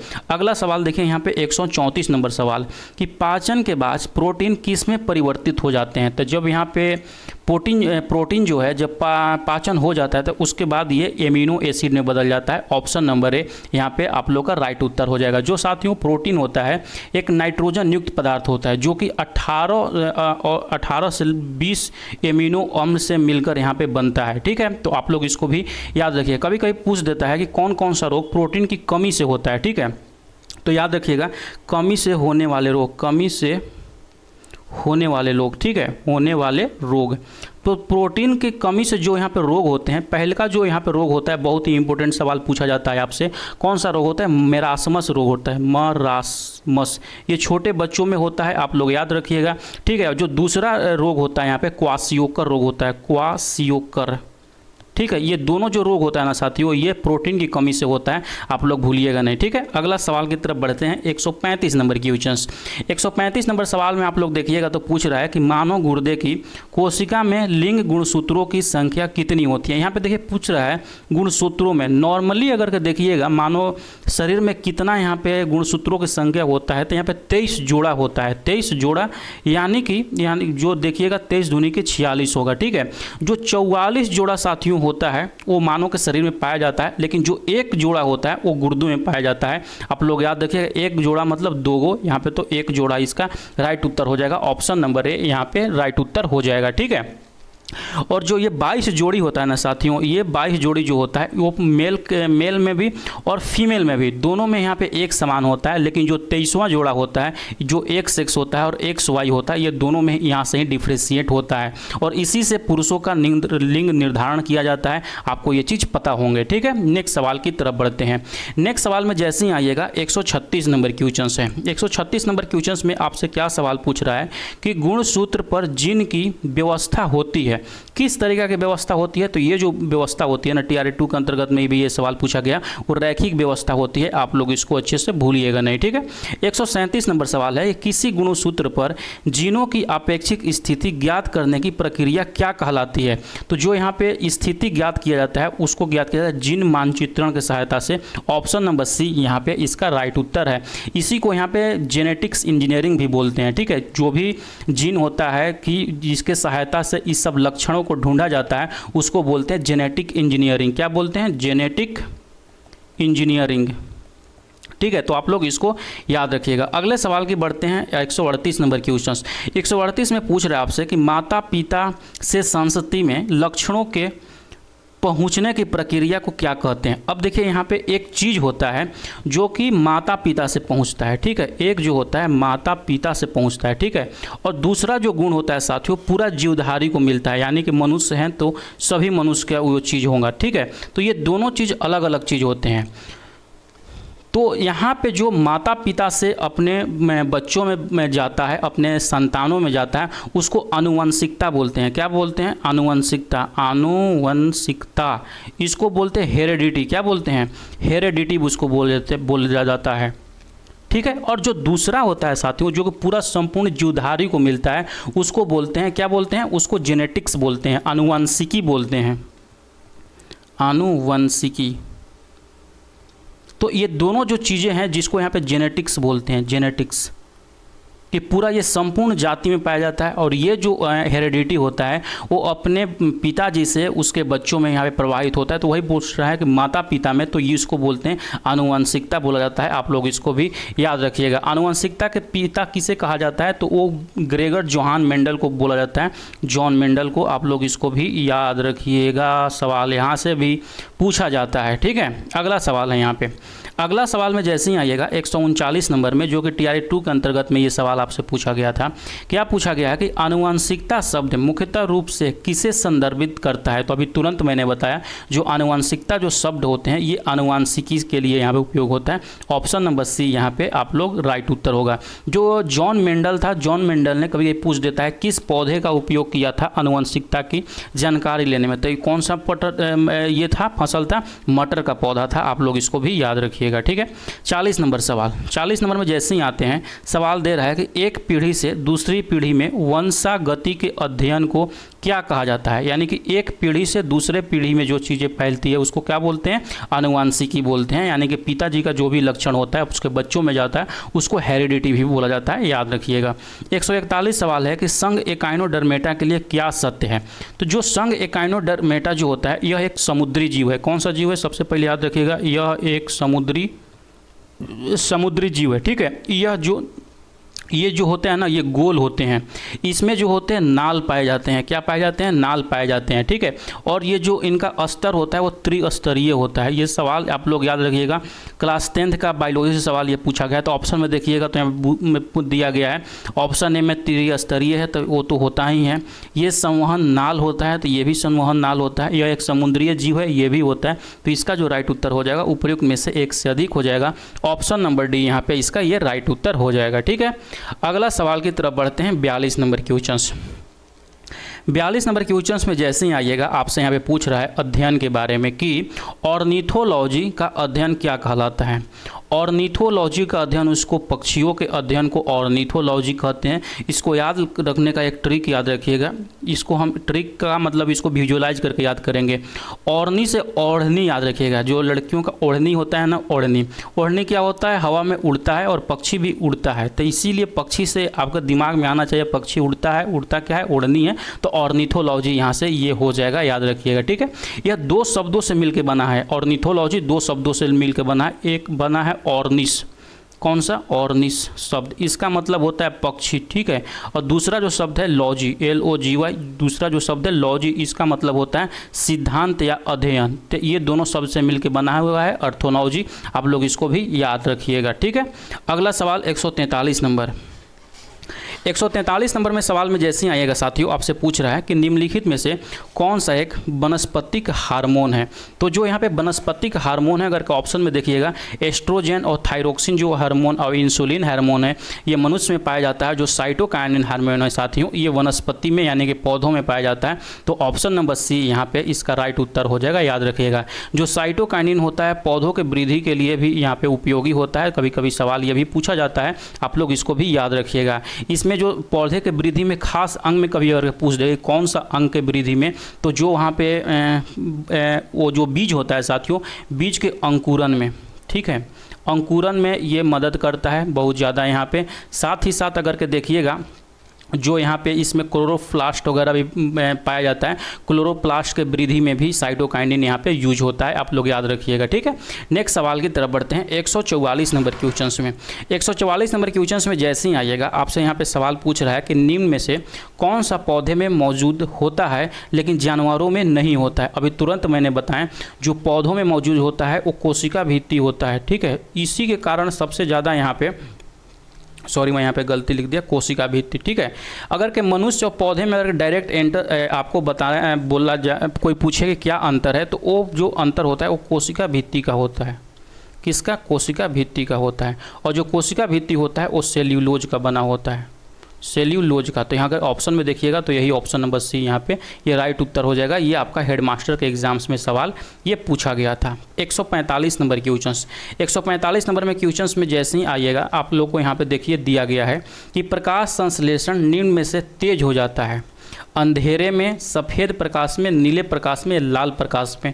तो जो यहाँ पे प्रकाश संश्लेषण है वो लाल प्रकाश में यहाँ पे तेज हो जाता है। ये सवाल हेड टीचर के एग्जाम्स में पूछा गया है, आप लोगों को याद रखिए, ठीक है। प्रकाश संश्लेषण के लिए साथियों जो एक मतलब आइडियल तापमान माना जाता है वो 0 डिग्री सी से लेकर यहाँ पे 37 डिग्री सी को माना जाता है। अगर तापमान 37 डिग्री सी से अधिक हो जाता है तो यहाँ पे जो प्रकाश संश्लेषण का दर होता है वो धीमी हो जाता है, आप लोग याद रखिएगा। और हरी प्रकाश में, साथ ही साथ पीला प्रकाश में, और यहाँ पे परावैंगनी प्रकाश में, बैगनी प्रकाश में, ये सारा जो प्रकाश है इसमें यहाँ पे प्रकाश संश्लेषण की क्रिया नहीं होती है, आप लोग इसको अच्छे से याद रखिएगा, ठीक है। नेक्स्ट सवाल की तरफ बढ़ते हैं। नेक्स्ट सवाल जैसे ही आइएगा, 146 नंबर क्वेश्चन आपसे पूछ रहा है। क्या पूछ रहा है? जैसे कि देख सकते हैं कि परागकोश में क्या होता है। तो जो परागकोश में होता है उसमें परागकण पाया जाता है। ऑप्शन नंबर सी यहाँ पे राइट उत्तर होगा।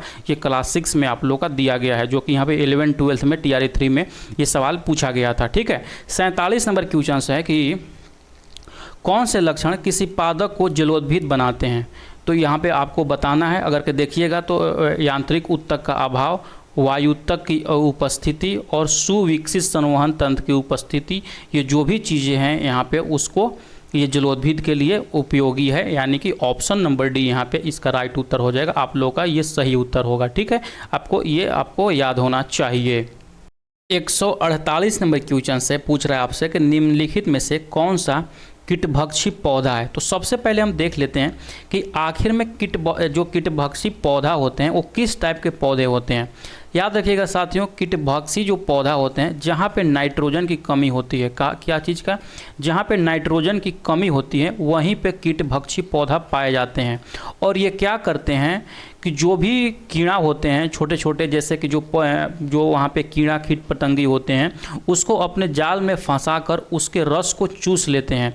उसके जो रस में होता है वो नाइट्रोजन की भरपूरता होती है, इसीलिए जो ये पौधे जो होते हैं अपने अंदर की नाइट्रोजन की कमी को दूर करने के लिए इन पौधों का शिकार करते हैं। तो कुछ कीटभक्षी पौधे का आप लोग नाम याद रखिएगा, कभी कभी सवाल यहाँ पे पूछा जाता है।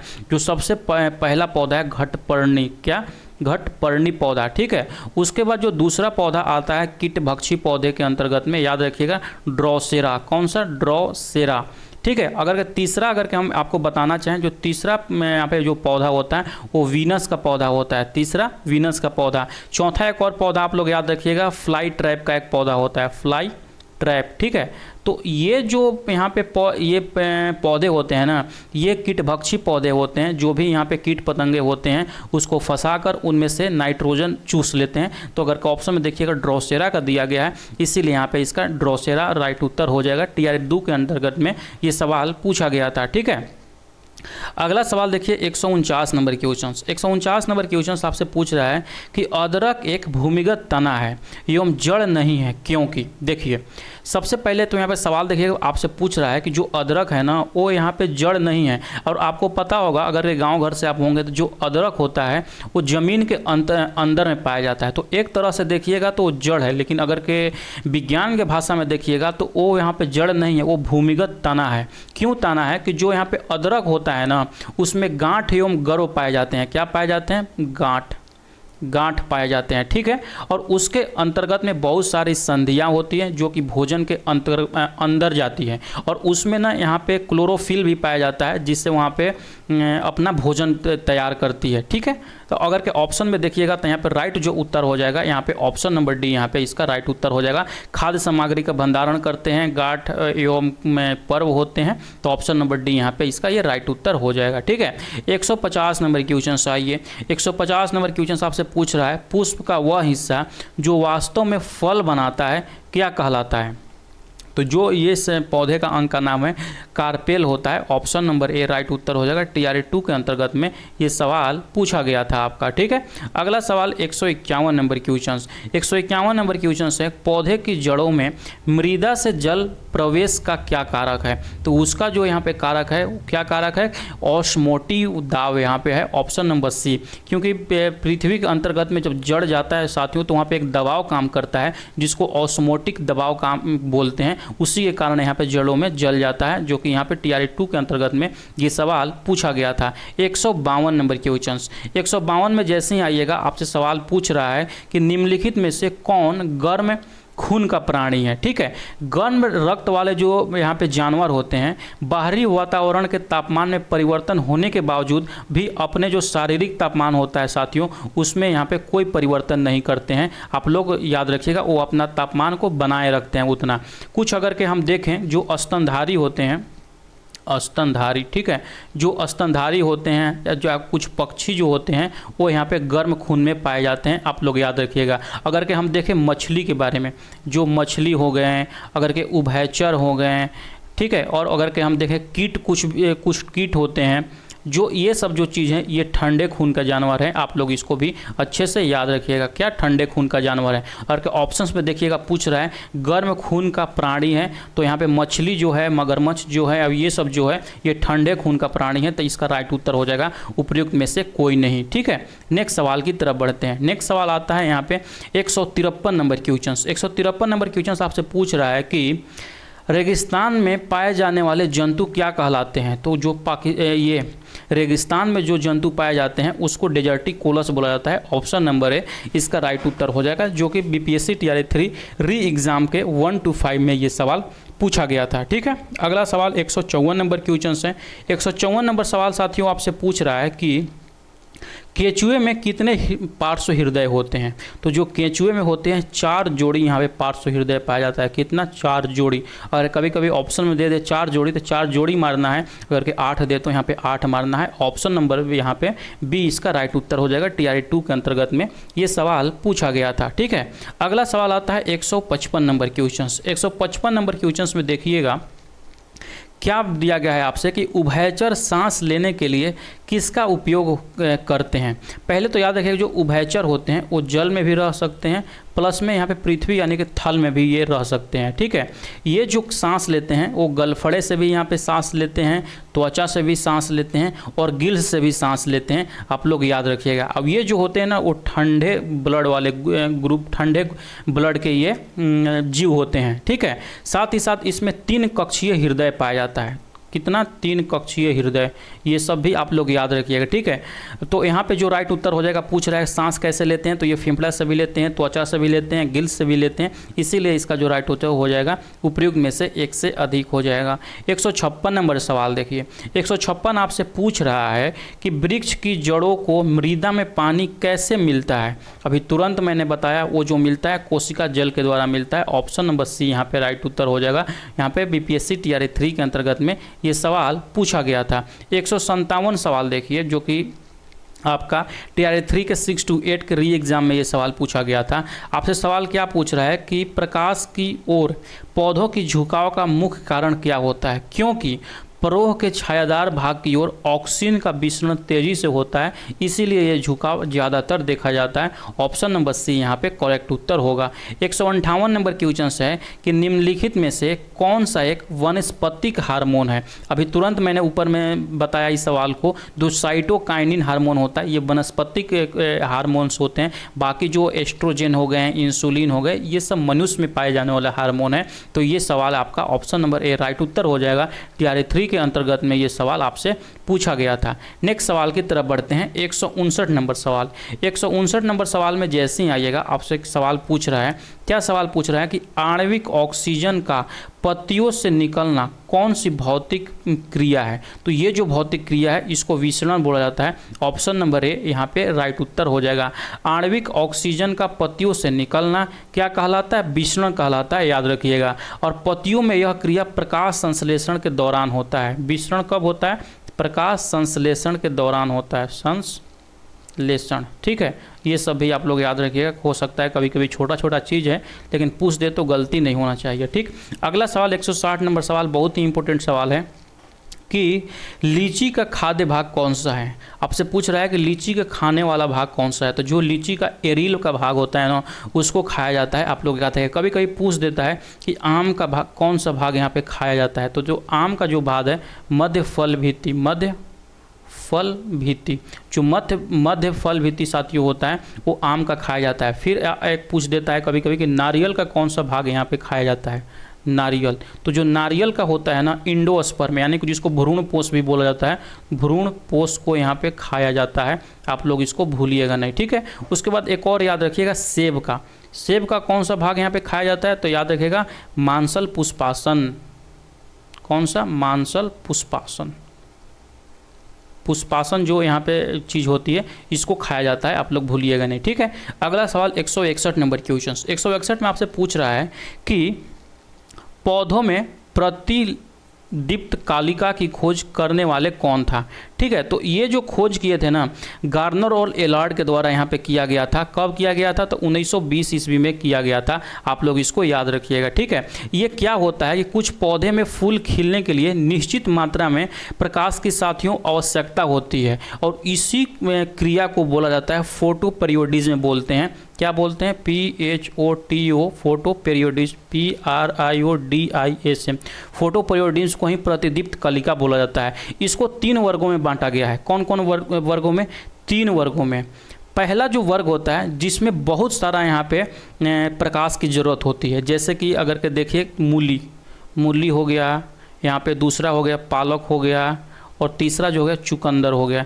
ये सब जो यहाँ पे फसल हैं इनको ज़्यादा धूप की आवश्यकता होती है। ठीक है, दूसरा जो यहाँ पे इन्होंने वर्गीकृत किया ऐसे पौधे जिनको मतलब कोई खास यहाँ पे धूप की ज़रूरत नहीं होती है, थोड़ा बहुत धूप की ज़रूरत होती है, जैसे सूरजमुखी, सूरजमुखी हो गया, ठीक है। उसके बाद चावल की खेती हो गया, ठीक है।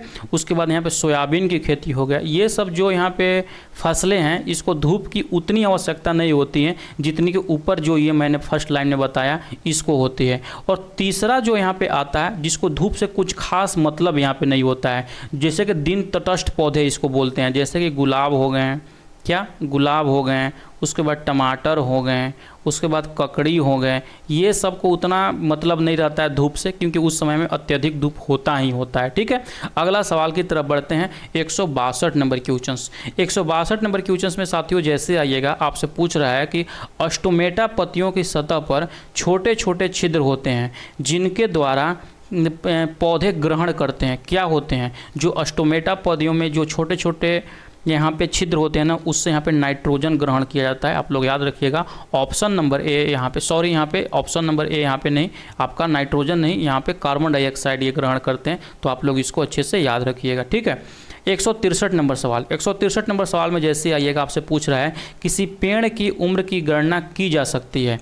जो एक किसी उम्र का पेड़ का जो गणना किया जाता है उसके वलयों को उसके तनों के घेरों के माप से किया जाता है। तो आप लोग याद रखिएगा, ज़मीन से 1 मीटर ऊपर तने के घेरे की माप से यहाँ पे किया जाता है। ऑप्शन नंबर बी यहाँ पे ये राइट उत्तर होगा आपका, ठीक है। ये TRE 2 के अंतर्गत में ये सवाल पूछा गया था।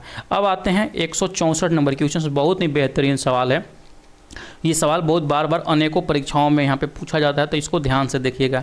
हिमालयन यू नामक औषधीय पौधा भारत के निम्नलिखित में से किन प्रांतों में यहाँ पे पाया जाता है? तो याद रखिएगा, ये जो पाया जाता है ना, ये हिमाचल प्रदेश और यहाँ पे अरुणाचल प्रदेश के क्षेत्र में ये पाए जाते हैं। ये जो यू पौधे होते हैं साथियों, यू पौधे की एक खासियत होती है, इसके छाल से, ठीक है, इसके कांटा से, इसके टहनियों से, जो टहनियों है इससे एक रासायनिक यौगिक प्राप्त किया जाता है जिसका नाम है, साथ ही साथ जड़ से भी प्राप्त किया जाता है, याद रखिएगा। इससे एक कौन सा रासायनिक यौगिक प्राप्त किया जाता है? उसका नाम है टैक्सोल। कौन सा? टैक्सोल। अब ये जो टैक्सोल है ये अनेकों बीमारियों का ख़त्म करने में असरगार होता है। सबसे ज़्यादा जो असरदार होता है वो कैंसर के इलाज में इसका उपयोग किया जाता है। किसका? टैक्सोल का। टैक्सोल किससे मिलता है? तो हिमालयन यू से मिलता है, ठीक है। आप लोग याद रखिएगा, भूलिएगा नहीं। अगला सवाल 165 नंबर क्वेश्चंस हैं। 165 नंबर क्वेश्चंस में जैसे ही आइएगा, आपसे सवाल यहाँ पे पूछ रहा है, क्या पूछ रहा है कि वह प्रक्रिया जिसमें प्रकाश संश्लेषण के दौरान वायुमंडलीय कार्बन डाइऑक्साइड को कार्बोहाइड्रेट में परिवर्तित किया जाता है उसको क्या बोलते हैं? उसको अपचयन की क्रिया बोलते हैं। क्या बोलते हैं? अपचयन की क्रिया बोलते हैं, ठीक है। तो आप लोग याद रखिएगा। और जल का जो उपचयन होता है, यानी कि पौधों में साथियों जो ऑक्सीजन होता है वो जल से मिलता है। किससे मिलता है? जल से मिलता है। आप लोग याद रखिएगा। और प्रकाश संश्लेषण के सबसे जरूरी चीज़ क्या है? क्लोरोफिल। उसके बाद सूर्य का प्रकाश। बिना सूर्य के प्रकाश, बिना क्लोरोफिल के कोई भी जो पौधा होता है वो भोजन नहीं बना सकता है, कुछ अपवाद को छोड़कर, ठीक है। नेक्स्ट सवाल की तरफ बढ़ते हैं। 166 नंबर क्वेश्चंस। 166 नंबर क्वेश्चंस में जैसे ही आइएगा, आपसे सवाल पूछ रहा है कि जल परागित पुष्पों में परागकण होते हैं, किस तरीका से होते हैं? तो ड्राई यहाँ पे पाए जाते हैं, ड्राई परागकण होते हैं, ठीक है। अगला सवाल 167 नंबर सवाल कि प्रकाश संश्लेषण के अध्ययन से संबंधित वनस्पति विज्ञान की शाखा कौन सी है? ये TRE 2 के अंतर्गत में सवाल पूछा गया था। यानी कि जो प्रकाश संश्लेषण के रिलेटेड जो हम चीज़ें पढ़ते हैं उसको पादप कार्यिकी में पढ़ते हैं। आप लोग याद रखिएगा। ऑप्शन नंबर यहाँ पे सी राइट उत्तर होगा। इसको प्लांट फिजियोलॉजी बोलते हैं। Plant PLANT, plant PHYSIOLOGY, plant physiology में ये पढ़ते हैं प्रकाश संश्लेषण के बारे में। इसका खोज किसने किया था? कभी कभी ये भी सवाल पूछ लेता है कि प्लांट फिजियोलॉजी का खोज किसने किया था? तो याद रखिएगा, जो खोज किया था स्टीफन हेल्स के द्वारा किया गया था। स्टीफन हेल्स, ठीक है। तो ये आप लोग याद रखिएगा। अगला सवाल की तरफ बढ़ते हैं। अगला सवाल है यहाँ पे 168 नंबर क्वेश्चन की गाजर का रंग नारंगी होता है क्योंकि? अब देखिए, गाजर से 2 सवाल पूछा जाता है। पहला जो पूछा जाता है कि जो गाजर का नारंगी रंग होता है वो किसके कारण होता है? तो जो नारंगी रंग होता है ना, वो कैरोटीन के कारण होता है। किसके? कैरोटीन के कारण। अब कभी कभी पूछ देता है कि नारंगी का लाल रंग किसके कारण होता है? तो लाल रंग का भी आप लोग याद रखिएगा, एंथ्रोसाइनिन के कारण। एंथ्रोसाइनिन, ठीक है। तो ये दोनों चीज़ याद रखिएगा, जो गाजर का नारंगी रंग होता है कैरेटीन के कारण होता है, और जो लाल रंग होता है एंथ्रोसाइनिन के कारण होता है। यहाँ पूछ रहा है नारंगी, तो ऑप्शन नंबर बी में यहाँ पे राइट उत्तर हो जाएगा। आप लोग सही कर लीजिएगा इसको, ठीक है। 169 नंबर सवाल है साथियों, 169 में पूछ रहा है कि लेग्यूमिनस पौधे में नाइट्रोजन स्थिरीकरण के लिए कौन सा वर्णक आवश्यक है। तो ये जो आवश्यक है याद रखिएगा, लेग हीमोग्लोबिन ये आवश्यक है। ये जो पाए जाते हैं फलीदार जो पौधे होते हैं, फलीदार जो पौधे होते हैं उसके यहाँ पे जड़ों में पाया जाता है, ठीक है, यानी जड़ों यानी ये गांठों में ये पाया जाता है। आप लोग इसको भूलिएगा नहीं, TRA 2 के अंतर्गत में ये सवाल पूछा गया था, ठीक है। अगला सवाल 170 नंबर की क्वेश्चन की तरफ बढ़ते हैं। 170 नंबर में जैसे ही आइएगा ये सवाल आपसे पूछ रहा है कि शरीर की प्रतिरोधक क्षमता से जुड़ी सबसे महत्वपूर्ण कोशिका का प्रकार कौन सा है। कौन सा? शरीर के प्रतिरोधक क्षमता। आपको भी पता होगा शरीर में दो चीज़ पाया जाता है, एक RBC पाया जाता है और एक यहाँ पे WBC पाया जाता है। WBC ही जो चीज़ है वो शरीर की प्रतिरोधक क्षमता को बढ़ाती है। शरीर में कोई भी जो संक्रमण चीज़ है अगर के बाहर वायुमंडल से हमारे शरीर में प्रवेश करती है तो WBC उसको मार देती है, या तो इसके लिए एंटीजन यहाँ पे तैयार कर लेती है, ठीक है। तो यहाँ पे WBC को ही लिम्फोसाइट बोला जाता है। तो ऑप्शन नंबर बी यहाँ पे राइट उत्तर हो जाएगा, ठीक है। शरीर में जो यहाँ पे लिम्फोसाइट का जो प्रतिशत होता है 20 से 40% होता है। आप लोग इसको भी अच्छे से याद रखिएगा, इसको श्वेत रक्त कोशिकाएं भी बोला जाता है, ठीक है। ये सारा चीज़ आप लोग याद रखिएगा। 171 नंबर क्वेश्चन से 171 नंबर सवाल आपसे पूछ रहा है कि मानव तंत्र में पाचक एंजाइम किसके द्वारा निर्मित नहीं होता है। क्या पूछ रहा है कि किसके द्वारा नहीं होता है। तो याद रखिएगा जो लीवर होता है, लीवर के द्वारा, यकृत के द्वारा ये यहाँ पे जारी नहीं किया जाता है। ऑप्शन नंबर सी इसका राइट उत्तर हो जाएगा। याद रखिएगा जो लीवर है, लीवर का एक और खासियत है, सवाल इसके बारे में पूछा जाता है, मानव शरीर का सबसे बड़ी ग्रंथि है ये। क्या सबसे बड़ी ग्रंथि है ये? सबसे बड़ी ग्रंथि कौन सा? लीवर ग्रंथि। आप लोग इसको अच्छे से याद रखिएगा। जिसका लीवर का अगर के वजन कभी कभी पूछ देता है तो वजन जो होता है 1.5 से 2 kg के बीच में इसका वजन होता है। इसको भी आप लोग याद रखिएगा, ठीक है। अगला सवाल 172 नंबर क्वेश्चन।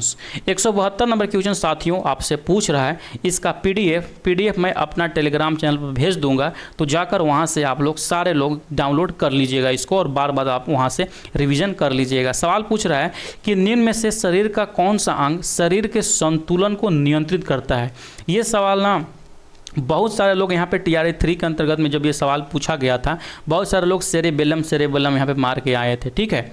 तो यहाँ पे लेकिन अगर के BPSC के द्वारा देखिएगा तो इसका जो राइट उत्तर लिया गया था वो कान उत्तर लिया गया था, इसीलिए आप लोग कान ही इसको याद रखिए, जो कि यहाँ पे 19 तारीख जुलाई में जो एग्जाम्स हुआ था उसमें ये सवाल पूछा गया था। 173 नंबर सवाल देखिए, 173 नंबर सवाल आपसे पूछ रहा है, क्या पूछ रहा है कि निम्नलिखित में से कौन सा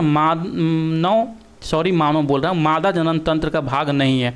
मादा जनन में जैसे कि देख सकते हैं गर्भाशय होता है, अंडाशय होता है, ये सब मादा जनन है। लेकिन शुक्रवाहिका जो होती है मानव वृषण से जो निकलता है, यह एक पुरुष जनित यहाँ पे चीज़ें हैं। आप लोग याद रखिएगा, TRA 3 के अंतर्गत में ये सवाल पूछा गया था। अगला सवाल आता है 174 नंबर क्वेश्चन। 174 नंबर साथियों क्वेश्चन है कि अलैंगिक जनन मुकुलन द्वारा होता है किस में। तो ये जो होता है ये ईस्ट में होता है। मुकुलन जो होता है ना, मान के चलिए ये ईस्ट है, इसमें क्या होता है कुछ समय बाद यहाँ से एक चीज़ बाहर निकलता है, कुछ समय बाद ये बड़ा हो जाता है और फिर बड़ा होने के बाद इसको बड बोलते हैं ना, इसके बाद फिर कट के ये अलग हो जाता है, तो इसी को बडिंग बोलते हैं। बडिंग मतलब क्या हुआ? मुकुलन होता है। आप लोग याद रखिएगा बडिंग, ठीक है। बडिंग किस में होता है? वो ईस्ट में होता है। ऑप्शन नंबर ए इसका राइट उत्तर होगा। 175 नंबर सवाल देखिए, 175 नंबर सवाल आपसे पूछ रहा है कि निम्नलिखित में से कौन सा अंतःस्रावी ग्रंथि नहीं है। अंतःस्रावी ग्रंथि में अगर के हम कुछ उदाहरण देखते हैं तो जो भी साथियों यहाँ पे पीयूष ग्रंथि जो ऐसे होता है, पीयूष ग्रंथि, ठीक है। उसके बाद अगर के हम देखें थायराइड ग्रंथि, थायराइड ग्रंथि, ठीक है। एड्रीनल ग्रंथि, एड्रीनल ग्रंथि, ये सब जो ग्रंथि है ना, ये सब अंतःस्रावी ग्रंथियाँ हैं, ठीक है। तो आप लोग याद रखिएगा, पूछ रहा है यहाँ पे कौन सा यहाँ पे नहीं है, तो उपयुक्त में से एक से अधिक नहीं है। आप लोग यहाँ पे याद रखिएगा, क्योंकि ये सब जो है ना है यहाँ पे ये सब चीज़ अंतःस्रावी ग्रंथियाँ हैं। एक पूछ देता है कि आँख में कौन सी ग्रंथि पाई जाती है, तो याद रखिएगा जो आँख में पाया जाता है लैक्रिमल ग्रंथि पाया जाता है, लैक्रिमल, लैक्रिमल ग्रंथि कारण ही आंसू निकलता है, और इसको भी आप लोगों को याद होना चाहिए। ठीक है, अगला सवाल यहाँ पे स्टार्ट होता है 176 नंबर क्वेश्चंस। इसके लिए हम पार्ट 2 बायोलॉजी का लेकर आएंगे, उसमें आपको यहाँ पे पढ़ाएंगे। अभी बायोलॉजी का मैंने 50 क्वेश्चंस आपको बता दिए हैं, बचा हुआ जो 50 क्वेश्चंस है पार्ट 2 में मैं यहाँ पे कवर करा दूंगा, क्योंकि यहाँ पे वीडियोज़ का जो लेंथ है थोड़ा सा लग रहा है ज़्यादा हो गया है, इसीलिए अगर कहीं इसमें पढ़ाने लगेंगे तो 1 घंटा से ज़्यादा हो जाएंगी, जो कि बोरिंग हो जाएगा। ठीक है, कैसा लगा वीडियो आप लोग कमेंट सेक्शन में जरूर से जरूर बताइएगा। चलिए मिलते हैं नेक्स्ट पार्ट में, बाय बाय।